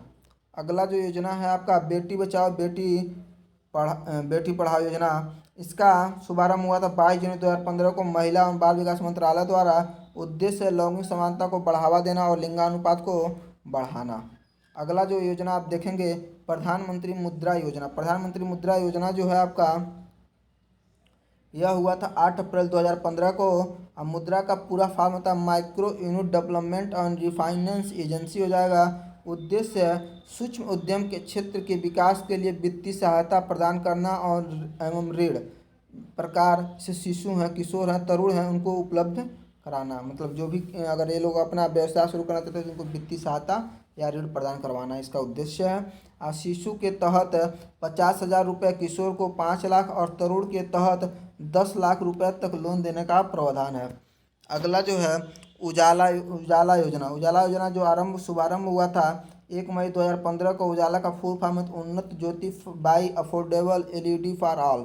इसका उद्देश्य है बिजली की खपत को कम करने के लिए एलईडी बल्बों का कम मूल्य पर वितरण करना। प्रधानमंत्री जीवन बीमा योजना शुभारंभ हुआ था 9 मई 2015 को कोलकाता से किया गया था। इस योजना के तहत 18 से 70 वर्ष आयु के कोई भी भारतीय नागरिक को 12 रुपये प्रति वर्ष का प्रीमियम भर 1 लाख से 2 लाख रुपये तक दुर्घटना बीमा का लाभ ले सकता है। अगला है प्रधानमंत्री जीवन ज्योति योजना। तो प्रधानमंत्री जीवन ज्योति जिसका शुभारंभ हुआ था 9 मई 2015 को। इस योजना के तहत 18 से 50 वर्ष के आयु का कोई भी भारतीय नागरिक 330 रुपये प्रति वर्ष का प्रीमियम भरकर 2 लाख रुपये का जीवन बीमा का लाभ प्राप्त कर सकता है। अगला है दोस्तों अटल पेंशन योजना। अटल पेंशन योजना इसका शुभारंभ हुआ था 9 मई 2015 को। वित्त मंत्रालय के द्वारा इस योजना के अंतर्गत 18 से 40 वर्ष की आयु का वर्ग कोई भी व्यक्ति अपने द्वारा बैंक में जमा किए गए रुपए के आधार पर 1,000 से 5,000 तक का पेंशन प्राप्त कर सकता है। ठीक। अगला है अमृत योजना। अमृत योजना में शुभारंभ हुआ था 24 जून 2015 को। अमृत का फुल फॉर्म है Atal mission for rejuvenation and urban transformation. इस योजना के अंतर्गत 100 स्मार्ट सिटी बनाने, 15 शहरों में आधारभूत सुविधाओं को विकास करने और 2022 तक शहरी इलाकों में सभी के लिए घर बनाने की योजना शामिल है अमृत योजना के अंतर्गत। ठीक है। अगला जो है smart city mission. Smart city mission जो शुभारंभ किया गया था 25 जून 2015 को। उद्देश्य 100 शहरों को चयन कर विकास करना। सिंगापुर के सहयोग से प्रधानमंत्री आवास योजना के बारे में पढ़ते हैं। शुभारंभ हुआ था 25 जून 2015 को। उद्देश्य 2022 तक 2 करोड़ नए घरों का निर्माण करना। अगला है डिजिटल इंडिया मिशन। शुभारंभ हुआ था 1 जुलाई 2015 को। उद्देश्य सभी सरकारी सेवाओं को इलेक्ट्रॉनिक तरीके से जनता को उपलब्ध कराना। अगला प्रधानमंत्री कृषि सिंचाई योजना। शुभारंभ हुआ है 1 जुलाई 2015 को की गई थी। उद्देश्य है किसानों को कृषि हेतु पानी उपलब्ध कराना। प्रधानमंत्री कृषि योजना। और स्किल इंडिया मिशन का शुभारंभ हुआ था 15 जुलाई 2015 को। उद्देश्य 2022 तक देश के युवाओं को कौशल विकास करना है। ठीक है। अगला है दीनदयाल उपाध्याय ग्राम ज्योति योजना। तो दीनदयाल उपाध्याय ग्राम ज्योति योजना का उद्देश्य या शुभारंभ पहले देख लेते हैं। तो शुभारंभ में 25 जुलाई 2015 को की गई थी। उद्देश्य सभी गांवों को विद्युतीकरण, वितरण कंपनियों को वित्तीय स्थिति में सुधार और उचित मॉनिटरिंग करना। अगला जो है आपका सागरमाला परियोजना। सागरमाला परियोजना को देखेंगे तो 31 जुलाई 2015 को शुभारंभ हुआ था। उद्देश्य जो बंदरगाहों का विकास और उनसे रेल, सड़क, रेल परिवहन को जोड़ना। अगला जो है आपका उदय योजना। उदय योजना के बारे में देखते तो शुभारंभ हुआ था 15 नवंबर 2015 को। कोयला और ऊर्जा मंत्रालय द्वारा उदय का पूरा फॉर्म होता उज्ज्वल डिस्कॉम इंश्योरेंस योजना। उद्देश्य जो है बिजली वितरण करने वाली कंपनियां डिस्कॉम्स का वित्तीय सुधार और घाटों से उबारना। ठीक है। और इस योजना से जुड़ने वाला पहला जो राज्य था वो था आपका झारखंड। अगला जो है श्यामा प्रसाद मुखर्जी रूर्बन मिशन। शुभारंभ हुआ था 22 फरवरी 2016 को। उद्देश्य गांवों को क्लस्टर आधारित विकास बनाना। अगला जो है आपका सेतु भारतम योजना। इसका शुभारंभ हुआ था 4 मार्च 2016 को केंद्रीय सड़क और परिवहन मंत्रालय द्वारा। उद्देश्य जो है इसका राष्ट्रीय राजमार्गों को रेलवे क्रॉसिंग रहित बनाने के लिए ओवर अंडर ब्रिजों का निर्माण करना। अब उसके आगे है stand up India. Stand up India का शुरुआत हुआ था 5 अप्रैल 2016 को वित्त मंत्रालय के द्वारा। उद्देश्य जो है अनुसूचित जाति जनजाति की महिलाओं उद्यमियों की नई कंपनियां स्थापित करने हेतु 10 लाख से 1 करोड़ रुपए तक का ऋण देना। अगला जो है उड़ान योजना। उड़ान योजना का शुभारंभ हुआ था 27 अप्रैल 2017 को। पूरा नाम है उड़े देश का आम नागरिक है। फुल फॉर्म होता है उद्देश्य आम नागरिकों को सस्ती हवाई यात्रा उपलब्ध कराना। अगला जो है दीक्षा पोर्टल। दीक्षा पोर्टल का शुभारंभ हुआ था 5 सितंबर 2017 को मानव संसाधन विकास मंत्रालय द्वारा। यह पोर्टल शिक्षक को ट्रेनिंग देने और सशक्त बनाने में सहायक है।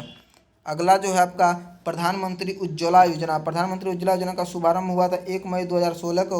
उद्देश्य था बीपीएल परिवारों को मुफ्त एलपीजी कनेक्शन देना। इस योजना के अंतर्गत सरकार द्वारा बीपीएल परिवारों को प्रति कनेक्शन 1600 रुपये की वित्तीय सहायता प्रदान की जाती है। वरिष्ठ पेंशन बीमा योजना, इसका शुभारंभ हुआ था 1 जनवरी 2017 को। भारतीय जीवन निगम एलआईसी द्वारा। उद्देश्य 60 वर्ष से इससे अधिक वरिष्ठ नागरिकों को गारंटीकृत ब्याज दरों पे 10 वर्षों के लिए 8% होगी। फिर दीनदयाल उपाध्याय स्पर्श योजना इसे कहते हैं। इसके शुभारंभ हुआ था 3 नवंबर 2017 को। स्पर्श का पूरा फुल फॉर्म देख लेते हैं तो इसका होता है scholarship for promotion and aptitude and research in stamp as a hobby. 6वीं से 9वीं क्लास के स्कूली बच्चों को डाक टिकट संग्रह में रुचि बढ़ाने के उद्देश्य से आरंभ की गई एक छात्रवृत्ति योजना है। लाभ जो होगा अधिकतम 40 छात्रों को कुल 6000 रुपये प्रति वर्ष की छात्रवृत्ति। अगला जो है आपका प्रधानमंत्री वय वंदन योजना। वय वंदन योजना देखते हैं तो शुभारंभ हुआ था 21 जुलाई 2017 को। उद्देश्य जो है 60 या उससे अधिक आयु वर्ग के वरिष्ठ नागरिकों को मासिक पेंशन विकल्प चुनने पर 10 वर्षों तक 8% की गारंटी शुदा रिटर्न। अगला जो है आपका प्रधानमंत्री सहज बिजली हर घर योजना, सौभाग्य जिसका है, इसका शुभारंभ हुआ था 25 सितंबर 2017 को और विद्युत मंत्रालय द्वारा इसको जारी किया गया था। उद्देश्य जो है इसका देश में सभी घरों को विद्युतीकरण सुनिश्चित करना। ठीक, अगला देखेंगे प्रधानमंत्री जन आरोग्य योजना जिसे आयुष्मान भारत के अंतर्गत है। ये आपका शुभारंभ हुआ 23 सितंबर 2018 को झारखंड की राजधानी रांची से किया गया था। प्रधानमंत्री जन आरोग्य योजना जिसे आयुष्मान भारत है और यह उद्देश्य इसका गरीब परिवारों के लिए 5 लाख तक का कैश रहित स्वास्थ्य सुविधा उपलब्ध कराना है। प्रधानमंत्री जन आरोग्य योजना इसे आयुष्मान भारत है कहा जाता है। ठीक है, पीएम किसान सम्मान निधि योजना जो है आपका शुरुआत 24 फरवरी 2019 को प्रधानमंत्री नरेंद्र मोदी के द्वारा। उद्देश्य देश के सभी किसानों को 6000 रुपये प्रत्यक्ष आय सहायता। यह सहायता 2-2 हज़ार रुपये के तीन समान किस्तों में किसान के खाते में सीधे अंतरित की जाएगी। अगला जो है प्रधानमंत्री श्रम योगी मानधन योजना, इसका शुभारंभ हुआ था 15 फरवरी 2019 को। योजना के पात्र जो होंगे इसमें योजना के पात्र में 8 से 40 वर्ष के असंगठित श्रम क्षेत्र के श्रमिक जिनकी मासिक आय 15,000 रुपये या उससे कम है। और लाभ जो होगा 60 वर्ष की आयु होने पर 3,000 रुपये की मासिक पेंशन। अगला जो है प्रधानमंत्री किसान मान धन योजना, इसका शुभारंभ हुआ था 12 सितंबर 2019 को रांची झारखंड में। लाभ जो है 60 वर्ष की आयु पे न्यूनतम रुपया 3,000 रुपये प्रति माह पेंशन। योजना के पास 18 से 40 वर्ष के किसान जिनके पास 2 हेक्टेयर तक ही खेती की जमीन है। अगला जो केंद्रीय योजनाएं जो कार्यक्रम या अभियान है एक नज़र में पढ़ लेते हैं। तो प्रधानमंत्री जन धन योजना जो 28 अगस्त 2014 को शुरुआत हुआ था। मेक इन इंडिया जो 25 सितंबर को 2014। स्वच्छ भारत मिशन जो 2 अक्टूबर 2014 को। संसद आदर्श ग्राम योजना 11 अक्टूबर 2014 को। मिशन इंद्रधनुष 15 दिसंबर 2014 को। बेटी बचाओ बेटी पढ़ाओ 22 जनवरी 2015 को। उसके प्रधानमंत्री मुद्रा योजना 8 अप्रैल 2015 को। प्रधानमंत्री सुरक्षा बीमा योजना 9 मई 2015 को। अटल पेंशन योजना 9 मई 2015 को। प्रधानमंत्री आवास योजना 25 जून 2015 को। अमृत योजना जो 25 जून 2015 को। डिजिटल इंडिया मिशन जो 1 जुलाई 2015 को। स्किल इंडिया मिशन 25 जुलाई 2015 को। दीनदयाल उपाध्याय ग्राम ज्योति योजना 25 जुलाई 2015 को। उसके बाद भारत माला परियोजना जो है 31 जुलाई 2015 को। वन नेशन वन पेंशन 7 नवंबर 2015 को। भारतीय प्रधानमंत्री फसल बीमा योजना 13 जनवरी 2016 को। स्टार्टअप इंडिया जो है 16 जनवरी 2016 को। सेतु भारतम परियोजना 4 मार्च 2016 को। स्टैंड अप इंडिया जो है 5 मार्च 2016 को। प्रधानमंत्री उज्ज्वला योजना 1 मई 2016 को। इसके बाद भीम ऐप 30 दिसंबर 2016 को। राष्ट्रीय वयोश्री योजना जो 1 अप्रैल 2017 को। उड़ान जो हो जाएगा 27 अप्रैल 2017 को। प्रधानमंत्री वय वंदन योजना जो हो जाएगा 21 जनवरी 2017 को। अगला जो है दरवाजा बंद अभियान 30 मई 2017 को। प्रधानमंत्री सहज बिजली हर घर योजना जिसे सौभाग्य कहा जाता है 25 सितंबर 2017 को। दीनदयाल स्पर्श योजना, स्पर्श योजना 3 नवंबर 2017 को। भारत नेट योजना जो 30 नवंबर 2017 को। भारत पोषण मिशन 30 नवंबर 2017 को। खेलो इंडिया स्कूल गेम 31 जनवरी 2018 को। वन धन योजना 14 अप्रैल 2018 को। अगला है इंडिया पोस्ट पेमेंट बैंक 1 सितंबर 2018 को। पीएम आशा 22 सितंबर 2018 को। प्रधानमंत्री जन आरोग्य योजना जिसे आयुष्मान भारत है 23 सितंबर 2018 को। प्रधानमंत्री श्रम योगी मानधन योजना 15 फरवरी 2019 को। पीएम किसान सम्मान योजना 24 जुलाई 2019 को। प्रधानमंत्री कर्मयोगी मानधन योजना 23 जुलाई 2019 को। जल जीवन मिशन जो है 15 अगस्त 2019 को। फिट इंडिया मूवमेंट जो है 29 अगस्त 2019 को। उसके बाद है प्रधानमंत्री किसान मानधन योजना 22 सितंबर 2019 को। अटल भूजल योजना 25 दिसंबर 2019 को। प्रधानमंत्री गरीब कल्याण योजना 25 मार्च 2019 को। स्वामित्व योजना 24 अप्रैल 2020 को। आत्मनिर्भर भारत अभियान जो 22 मई 2020 को। One nation one ration card योजना 1 जून 2020 को। पीएम स्वनिधि योजना 1 जून 2020 को। गरीब कल्याण रोजगार योजना 20 जून 2020 को। नई शिक्षा नीति 2020 30 जुलाई 2020 को। नेशनल डिजिटल हेल्थ मिशन 15 अगस्त 2020 को। प्रधानमंत्री मत्स्य संपदा योजना 10 सितंबर 2020 को। कपिला कालाम कार्यक्रम 15 अक्टूबर 2020 को। आयुष्मान सहकार योजना 29 अक्टूबर 2020 को। आत्मनिर्भर भारत रोजगार योजना 12 नवंबर 2020 को। प्रधानमंत्री जीवन ज्योति बीमा योजना 24 नवंबर 2020 को। पीएम वाड़ी योजना 9 दिसंबर 2020 को। प्रधानमंत्री कौशल विकास योजना हो जाएगा 15 जनवरी 2021 को। ग्राम उजाला योजना 19 मार्च 2021 को। जल शक्ति योजना कैच दी रन 22 मार्च 2021 को। जय सहकार ये कार्यक्रम जो 13 अप्रैल 2021 को। युवा पीएम योजना जो है आपका 29 मई 2021 को। पीएम केयर फॉर चिल्ड्रेन योजना हो जाएगी 29 मई 2021 को। से कार्यक्रम जो 4 जून 2021 को। सुरक्षित हम सुरक्षित तुम अभियान 8 जून को। जान है तो जहान है अभियान 21 जून 2021 को। यह निपुण भारत कार्यक्रम जो है 3 जुलाई 2021 को। प्रधानमंत्री उज्ज्वला योजना सेकेंड 10 अगस्त 2021 को। आयुष्मान भारत डिजिटल मिशन 27 सितंबर 2021 को। स्वच्छ भारत मिशन शहरी 1 अक्टूबर 2021 को। अमरूत सेकेंड 1 अक्टूबर 2021 को। प्रधानमंत्री गति शक्ति योजना 13 अक्टूबर 2021 को। ठीक है, अब देखते हैं राज्य सरकार की प्रमुख योजनाओं के बारे में। इसके बारे में पढ़ लेते हैं दोस्तों। देखिए पहला जो राज्य है आपका, देखिए दोस्तों उत्तर प्रदेश के बारे में बस ये जान लेते हैं कि कौन से राज्य में कौन कौन योजनाएं स्थापित की। जैसे उत्तर प्रदेश राज्य ने जो थे अभियोदय कार्यक्रम चलाए थे। किसान कल्याण मिशन चलाया गया था। उत्तर प्रदेश मातृ भूमि योजना चलाया गया था। बाल श्रमिक विद्या योजना। ठीक है, मध्य प्रदेश सरकार के द्वारा कौन कौन सी योजना चलाई गई थी तो मुख्यमंत्री कोविड-19 बाल सेवक योजना, देवारण योजना, युवा शक्ति कोरोना मुक्त योजना, लाडली लक्ष्मी योजना, जन सुनवाई योजना, मुख्यमंत्री किसान कल्याण योजना, रोजगार सेतु योजना और अंकुर योजना। ठीक है, अगला जो है आपका छत्तीसगढ़ राज्य के द्वारा चलाया गया था बाजरा मिशन, राजीव गांधी ग्रामीण भूमिहीन गार्बेज कैफे योजना चलाया गया था, राजीव गांधी किसान न्याय योजना चलाया गया था, गोधन न्याय योजना चलाया गया था। और आगे देखते हैं पश्चिम बंगाल के द्वारा पद्मश्री अभियान चलाया गया था, कृषक बंधु योजना चलाई गई थी, युवा श्री अर्पण योजना चलाई गई थी, मातृ स्मृति योजना चलाई गई थी।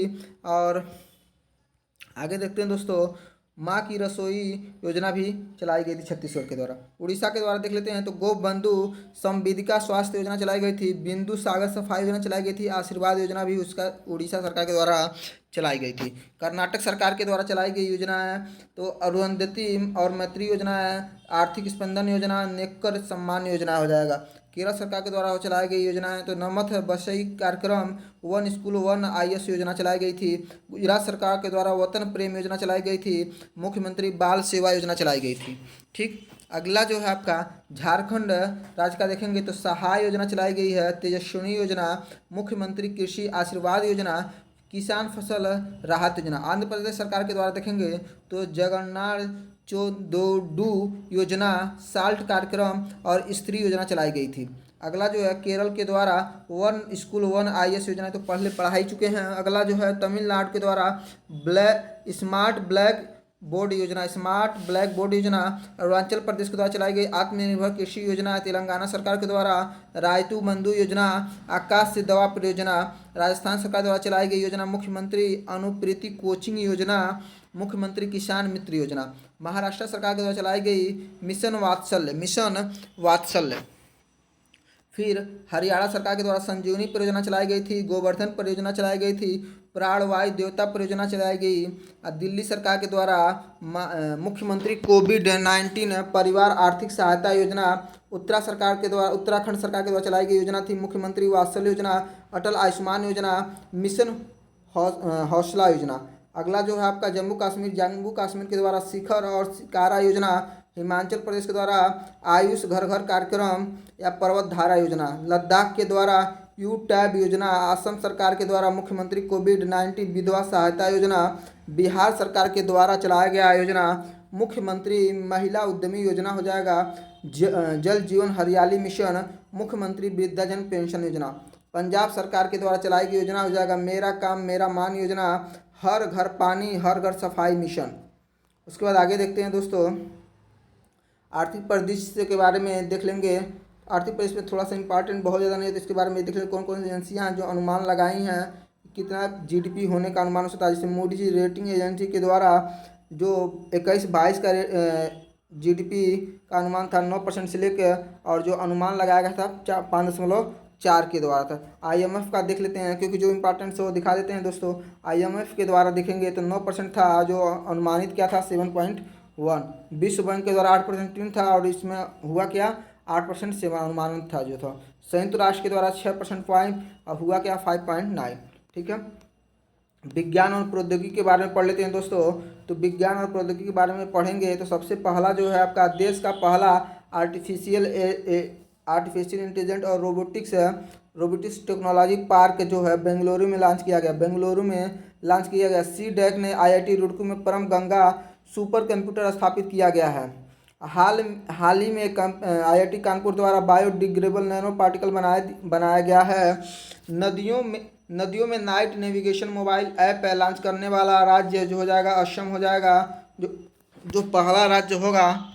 अगला देखेंगे दोस्तों, सैटेलाइट आधारित ब्रॉडबैंड के लिए जियो ने SES के साथ साझेदारी की है। भारतीय विज्ञान संस्थान बेंगलुरु ने सुपर कंप्यूटर परम प्रवेगा को चालू किया है। दुबई की firm the jet zero E mission ने दुनिया की पहली हाइड्रोजन से चलने वाली flying boat the jet launch करने की घोषणा की है। हाल ही में फ्रांस ने नया कोरोना वायरस स्ट्रेन IHU पहचाना गया है। जो कोरोना वायरस का नया स्ट्रेन है IHU पहचाना गया है। ठीक है, उसके बाद है IIT रुड़की ने सबसे इनोवेटिव संस्थान को पहला स्थान प्राप्त किसको मिला है? IIT रुड़की को इनोवेशन में पहला स्थान। हाल ही में जर्मनी ने दुनिया की पहली सेल्फ ड्राइविंग ट्रेन लॉन्च की है।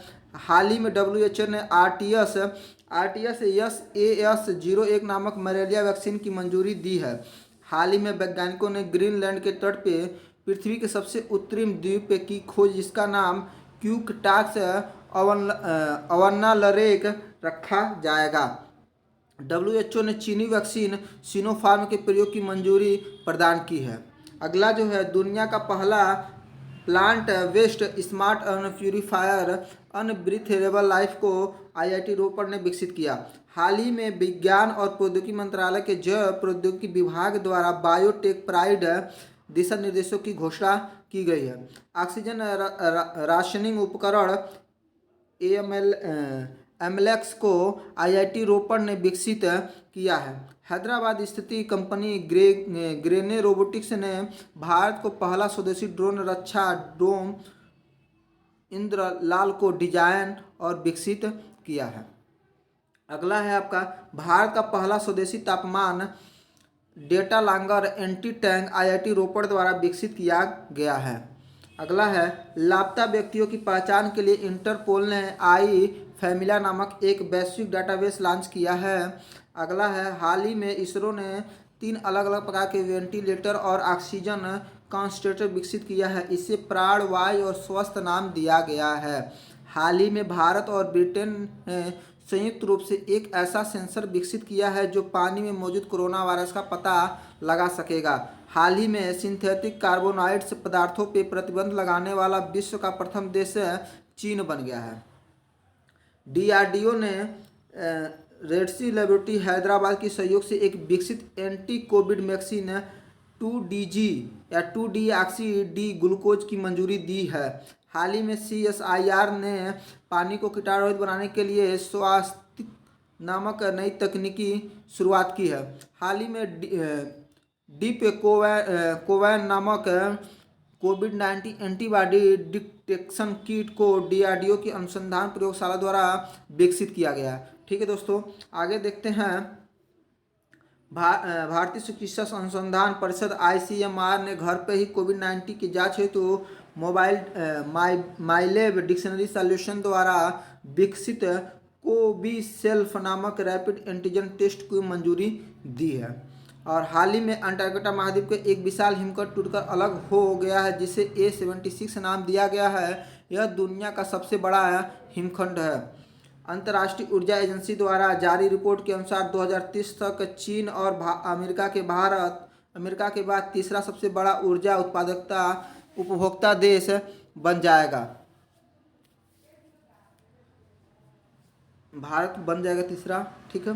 हाल ही में अमेरिका ने मिल्की वे आकाशगंगा में सबसे छोटे ज्ञात ब्लैक होल की खोज की, जिसका नाम यूनिकॉर्न रखा गया है। दुनिया के सबसे शक्तिशाली कंप्यूटर निर्माण हेतु यूके के मेट ऑफिस ने माइक्रोसॉफ्ट के साथ समझौता किया है। और उसके बाद है मेल फ्लावर 400 दुनिया का सबसे छोटा आर्टिफिशियल इंटेलिजेंस जहाज है।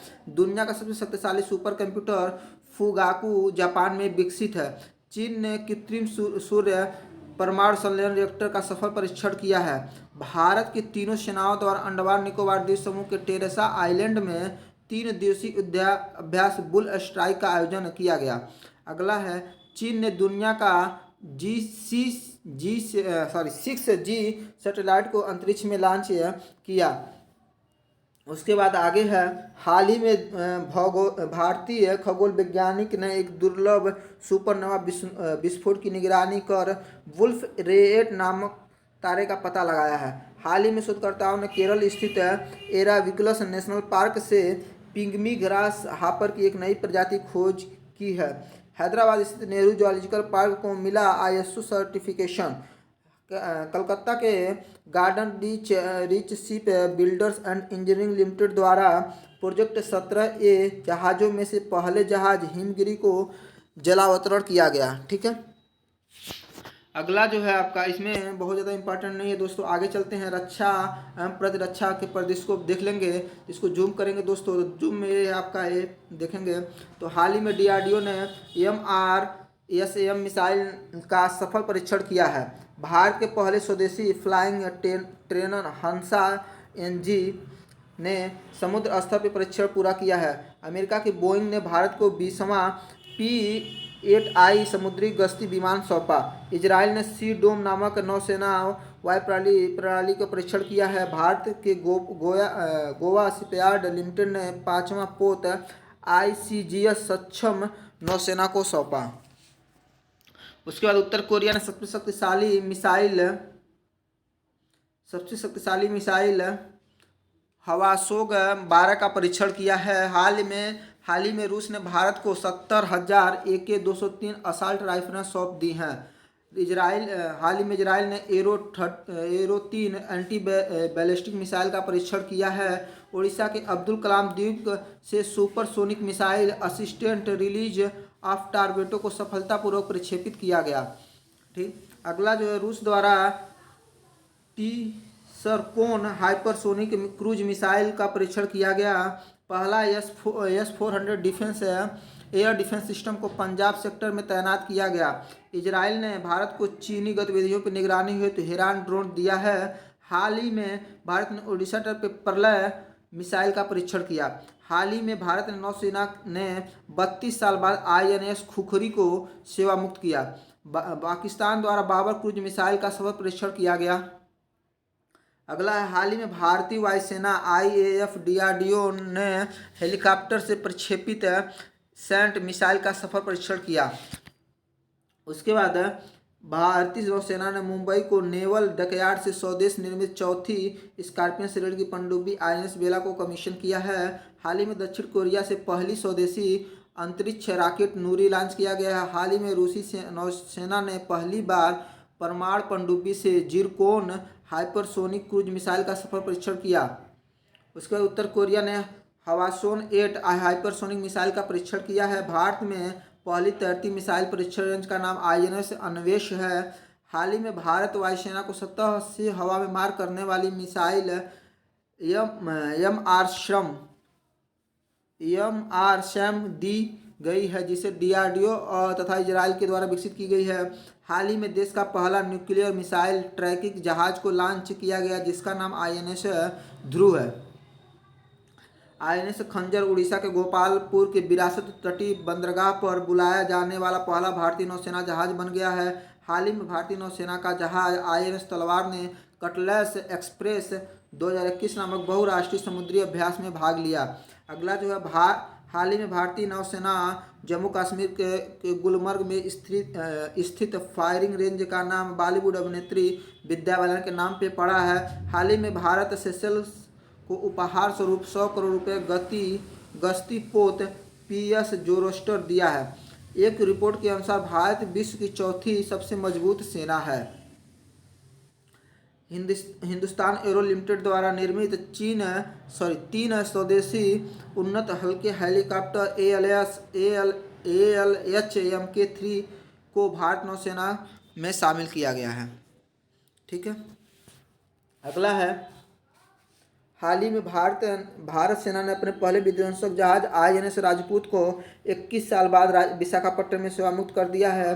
भारतीय सेना और DRDO में संयुक्त रूप से भारत की पहली स्वदेशी 9mm मिशन पिस्टल विकसित की गई है, जिसका नाम ASMI दिया गया है। हाल ही में पाकिस्तान ने सतह से सतह मार करने वाली परमाणु बैलिस्टिक मिसाइल शाहीन 1A को सफल परीक्षण किया है। DRDO में APJ अब्दुल कलाम द्वीप से नई पीढ़ी के परमाणु संरक्षण बैलिस्टिक मिसाइल अग्नि 5 का सफल परीक्षण किया गया है। हाल ही में DRDO द्वारा विकसित short spam bridging system 10M को भारतीय सेना में शामिल किया गया है। उसके बाद आगे है, हाल ही में नौसेना द्वारा 2 artillery system 130mm self prepaid M46 catapult guns और 160mm टेम्पला मोर्टार को सेवामुक्त किया गया है। रक्षा मंत्रालय ने सेवा के लिए 4960 मिलान 2T anti tank guidance missile हेतु भारत डायनेमिक्स लिमिटेड के साथ अनुबंध किया है। अगला जो है, भारतीय तकनीकी अनुसंधान संगठन NTRO ने देश की मिसाइल ट्रैकिंग पोत INS सिंधु का संचालन कर दिया है। भारत दुनिया का दूसरा सबसे बड़ा हथियार आयातक देश बन गया है। हाल ही में जारी सिप्री रिपोर्ट के अनुसार सैन्य खर्च के मामले में अमेरिका जो है पहले स्थान पे, चीन दूसरे स्थान के बाद तीसरे स्थान पे है। ठीक।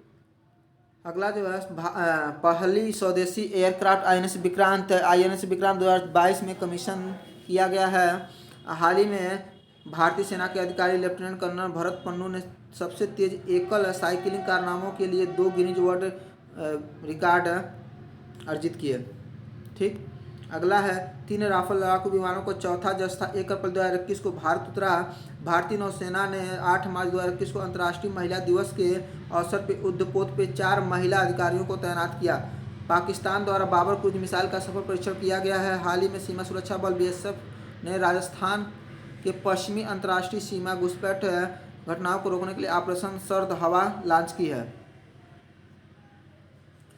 अगला जो है आपका, राष्ट्रीय सुरक्षा सलाहकार अजीत डोभाल ने गोया शिपयार्ड लिमिटेड द्वारा निर्मित भारतीय तटरक्षा अपतटीय गश्ती पोत सजग को कमीशन किया है। हाल ही में भारतीय नौसेना के लिए 3 मल्टी हेलीकॉप्टर MH-16 रोमियो की खरीद हेतु अमेरिका के साथ समझौता किया है। भारत के सेना मेजर अनूप मिश्रा ने विश्व की पहली सार्वभौमिक बुलेट फ्रेम जैकेट विकसित की है, जिसकी शक्ति नाम दिया गया है। हाल ही में इजराइल द्वारा निर्मित air to air missile Python 5 का सफल परीक्षण गोवा में तेजस विमान ने किया।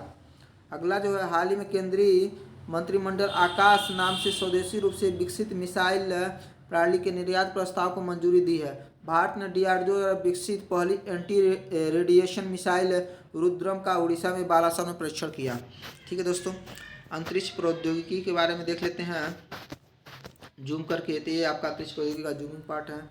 ऐसे देखिए, हाल ही में इसरो ने अपने लघु उपग्रह प्रक्षेपण यान SSLV को सॉलिड ईंधन आधारित बूस्टर चरण का सफलतापूर्वक प्रक्षेपण किया है। हाल ही में ईरान ने दूसरे सैन्य उपग्रह नूर सेकंड का सफल परीक्षण किया है। हाल ही में चीन के लॉन्ग मार्च 8 रॉकेट ने 22 उपग्रहों को अंतरिक्ष में छोड़ा। इसरो ने सफलतापूर्वक पृथ्वी अवलोकन EOS-4 उपग्रह का प्रक्षेपण किया। नासा 2031 में अंतर्राष्ट्रीय अंतरिक्ष स्टेशन को सेवानिवृत्त करेगा। हाल ही में जापान ने इनमारसेट 6 और F1 संचार उपग्रह लॉन्च किया है। नासा ने जेम्स वेब स्पेस नामक दुनिया की सबसे बड़ी टेलीस्कोप लॉन्च किया है। हाल ही में चीन ने कैमरा सैटेलाइट्स Jiaoyan-102E लॉन्च किया है। हाल ही में भारत के पहले निजी तौर पर निर्मित क्रायोजेनिक रॉकेट इंजन धवन-1 का सफलतापूर्वक प्रक्षेपण किया गया। अगला जो है, चीन की अंतरिक्ष अन्वेषण के लिए शिजियान 605 उपग्रह लॉन्च किया गया है। भारतीय मूल के अनिल मेनन स्पेसएक्स के पहले फ्लाइटर सर्जन बने गए हैं। इसके बाद है हाल ही में नासा ने बृहस्पति ग्रह को ट्रोजन एस्टेरॉयड के लिए अपना पहला मिशन लूसी को ULA एटलस 5401 रॉकेट द्वारा लॉन्च किया। हाल ही में नासा ने पृथ्वी अवलोकन उपग्रह लैंडसैट 9 लॉन्च किया। इंटरनेशनल एस्ट्रोनॉमिकल यूनियन IAU ने आर्कटिक खोजकर्ता मैथ्यू हेसन के नाम पे चंद्रमा के दक्षिणी ध्रुव पे एक चंद्र क्रेटर का नाम रखा।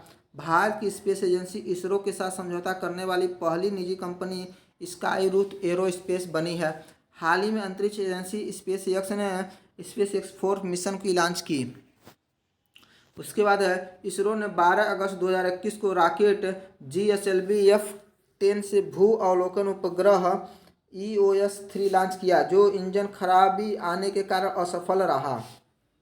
हाल ही में यूरोपियन स्पेस एजेंसी ESA ने दुनिया का पहला पूरी तरह से रीप्रोग्रामेबल वाणिज्य उपग्रह यूटेलसैट क्वांटम लॉन्च की।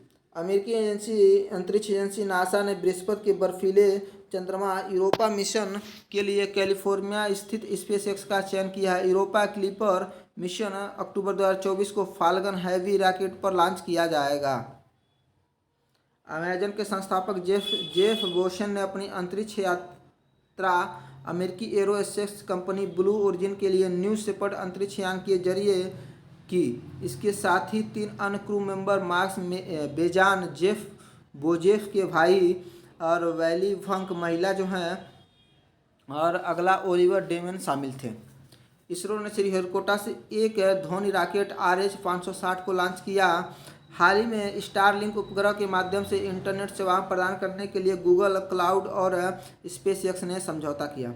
अगला है, नासा मिशन अर्टेमिस के तहत 2023 तक चंद्रमा पर पहला मोबाइल रोबोट भेजने की घोषणा की है। इसका रोवर का नाम वीपेर है।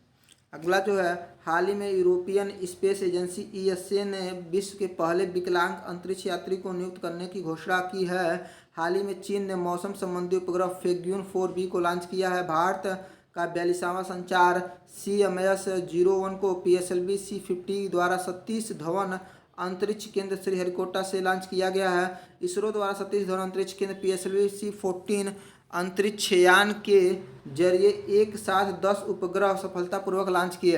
अंतरिक्ष एजेंसी नासा ने शुक्र ग्रह के लिए 2 रोबोटिक मिशन डेविंसी तथा वेरिटस को 2028 तथा 2030 में लॉन्च करने की घोषणा की है। अगला, चीन ने अपने स्पेस स्टेशन के लिए पहले अंतरिक्ष यात्रियों को रवाना किया। इन 3 अंतरिक्ष यात्रियों में नी हाईसेंग, लिू बोमिंग और टैंग होंगबो को लॉन्ग मार्च 2F रॉकेट के ऊपर एक सेंझोउ स्पेसक्राफ्ट से रवाना किया गया। अगला है, ब्रिटिश अरबपति रिचर्ड ब्रैंसन वर्जिन गैलेक्टिक के अंतरिक्ष यान स्पेसशिप 2 द्वारा अंतरिक्ष की यात्रा करने वाले विश्व के पहले अरबपति बन गए। स्पेस एक्स के स्टारलिंक उपग्रहों के तहत 60 नए उपग्रह प्रक्षेपित किए। हाल ही में चीन ने मंगल ग्रह पर पहला मार्स रोवर झोरुंग को अंतरिक्ष यान तियानवे के से सफलतापूर्वक लैंड कराने में उपलब्धि प्राप्त की है। हाल ही में न्यूजीलैंड ने 2021 के अंत तक दुनिया का पहला लकड़ी से बना उपग्रह वाइसा वुडसैट को लॉन्च करने की घोषणा की है। किसने? न्यूजीलैंड ने। तिमान झो 2 चीन देश का कार्गो अंतरिक्ष यान है। अगला देखेंगे, हाल ही में अंतरिक्ष एजेंसी नासा द्वारा कॉस्मिक रोज आकार में ARP-273 आकाशगंगाओं का चित्र जारी किया गया है। हाल ही में अमेरिकी अंतरिक्ष एजेंसी नासा ने मंगल ग्रह पर पहली बार हेलीकॉप्टर उड़ाकर इतिहास रच दिया, जिसका नाम इंजेन्युटी है। अगला क्वेश्चन है, यूरोपीय अंतरिक्ष एजेंसी ESA ने शुक्र ग्रह पर अपना पहला ऑर्बिटल इनविजन वर्ष 2030 तक भेजने की घोषणा की है। अमेरिका ने विश्व की सबसे शक्तिशाली रॉकेट का अंतिम परीक्षण किया है। रूस एजेंसी रोसकोसमोस ने आर्कटिक क्षेत्र की जलवायु और पर्यावरण निगरानी के लिए अपना पहला उपग्रह आर्कटिका एम लॉन्च किया। चीन वर्ष 2023 में पहला क्रू मिशन मंगल पर भेजने की योजना बनाई है। हाल ही में रूस द्वारा अंगारा A5 रॉकेट का सफल परीक्षण किया गया है। हाल ही में ईरान ने जुल जनाहा नामक शक्तिशाली रॉकेट लॉन्च किया है। हाल ही में चीन ने महासागर पर्यावरण निगरानी उपग्रह हेयांग 2D को लॉन्ग मार्च 4B के जरिए सफलतापूर्वक लॉन्च किया है। अगला जो है आपका, हाल ही में इसरो ने अपने पहले मानव अंतरिक्ष मिशन गगनयान के लिए फ्रांस के अंतरिक्ष एजेंसी CNES के साथ समझौता किया है। नासा के रोवर परसिवरेंस ने मंगल ग्रह के वायुमंडल से CO2 को शुद्ध करके उसे ऑक्सीजन में बदलने में सफलता प्राप्त की है। उसके बाद है UAE की होप मिशन ने 17 फरवरी 2021 को मंगल ग्रह की अपनी पहली तस्वीर भेजी है। इसके साथ UAE पृथ्वी की निकट पड़ोसी ग्रह पर वैज्ञानिक उपस्थिति दर्ज कराने वाला पहला अरब राष्ट्र बन गया है। ठीक है, पर्यावरण और पारिस्थितिकी, इसके बारे में हम पहले हल्का सा पढ़े हैं, तो इसको पढ़ने की बहुत ज़्यादा जरूरी है। हल्का जो इम्पोर्टेंट है उसको मैं आपको बता दे रहा हूँ, जिसे जूम करके यहाँ पे लिखा गया है। तो पहला देखते हैं, इसमें जो काजू वैली वेटलैंड तमिलनाडु का 16वां पक्षी अभयारण्य घोषित किया गया है। और वैज्ञानिकों ने वर्षा मेढक की नई प्रजाति का नाम ग्रेटा थनबर्ग के नाम पे रखा है। ठीक, उसके बाद आगे जो है आपका, भारत का पहला घास संरक्षण केंद्र रानीखेत उत्तराखंड में खुला है। और स्वच्छता सर्वेक्षण 2021 के अनुसार इंदौर जो है भारत का सबसे स्वच्छ शहर है। और उसके बाद काजीरंगा सैटेलाइट से लैस होने वाला भारत का पहला राष्ट्रीय उद्यान बना। ठीक, हाल ही में छत्तीसगढ़ स्थित गुरु घासीदास राष्ट्रीय उद्यान देश का 53वां तथा छत्तीसगढ़ का चौथा टाइगर रिजर्व बन गया है। ठीक, उसके बाद अगला जो है, रामगढ़ विषधारी वन्य जीव अभयारण्य को भारत का 52वां और राजस्थान का चौथा टाइगर रिजर्व बाघ बन गया है। अगला है, हाल ही में तमिलनाडु के कोवलम तथा पंडुचारी के ईडेन तट को ब्लू फ्लैग प्रमाणन प्रदान किया गया है। भारत में ऐसे तटों की संख्या 10 की गई है। अगला जो है, हाल ही में उड़ीसा के केंद्रपाड़ा में मगरमच्छों की 3 प्रजाति मिली है। कछुआ संरक्षण में जीव विज्ञानी शैलेंद्र सिंह को ग्लोबल अवार्ड जीता है। ठीक है, हाल ही में असम के दीपोर बाल वन्य जीव अभयारण्य के क्षेत्र को पर्यावरण के प्रति संवेदनशील क्षेत्र घोषित किया गया है। इसके बाद आगे जो है आपका, मेघालय के पास सोरपार डायनासोर की हड्डियां के जीवाश्म मिले हैं। और इसके बाद आपका श्री विल्लुपुथुर मेघामलई टाइगर रिजर्व भारत का 91वां और तमिलनाडु का 5वां टाइगर रिजर्व बन गया है। उसके बाद है, मीठे पानी की सबसे छोटी मछली सुस्तुरा हिरण्यकेशी महाराष्ट्र में खोजी गई है। और let's act together for nation theme के साथ चौथा वन प्लेनेट सम्मेलन का आयोजन यूएनओ और विश्व बैंक के सहयोग से फ्रांस द्वारा किया गया। ठीक है, और तेंदुआ और बाघ वाला तो आपका मध्य प्रदेश में हो गया है। इसके आगे आप देख लीजिए, ए 67वां फिल्म पुरस्कार 2021 में पर्यावरण संरक्षण श्रेणी में अरुणाचल प्रदेश को वाटर व्हीलियर की सर्वश्रेष्ठ फिल्म पुरस्कार दिया गया। दी हिंग पटकाई असम का 7वां जबकि रायमोना 6वां राष्ट्रीय उद्यान बना। हाल ही में भारत का पहला परागकण पार्क उत्तराखंड में खोला जाएगा। पहला पक्षी महोत्सव कलरव बिहार की जमुई जिला में स्थित नागिनकटी पक्षी अभ्यारण्य में आयोजित किया गया। उसके बाद अगला है समुद्री शैवाल पार्क जो है तमिलनाडु में स्थापित किया जाएगा। उसके बाद और देख लेते हैं यूएनओ द्वारा 21 से 30 तक संयुक्त राष्ट्र परितंत्र पुनर्स्थापन दशक घोषित किया। भारत का पहला लाइकेन पार्क जो उत्तराखंड के मनुस्यारी में स्थापित किया जाएगा। भारत का पहला डॉल्फिन रिसर्च सेंटर बिहार के पटना में खोला जाएगा। ओएनजीसी लद्दाख में भारत की पहली भूतापीय ऊर्जा परियोजना शुरू करेगी। केरल के पेरियार बाघ अभ्यारण्य में खोजी गई चींटी का नामकरण उकेरिया जोशी प्रोफेसर अमिताभ जोशी के नाम पर किया गया। ठीक, अब खेल रत्न पुरस्कार है ये दोस्तों अगले वीडियो में कराऊंगा। और अगर आप लोगों को ये चीज़ें अच्छी लग रही हैं सारी चीज़ें तो प्लीज़ हमारे चैनल को शेयर और सब्सक्राइब जरूर करिएगा और अपने दोस्तों को भी बताइएगा। ठीक है दोस्तों, धन्यवाद।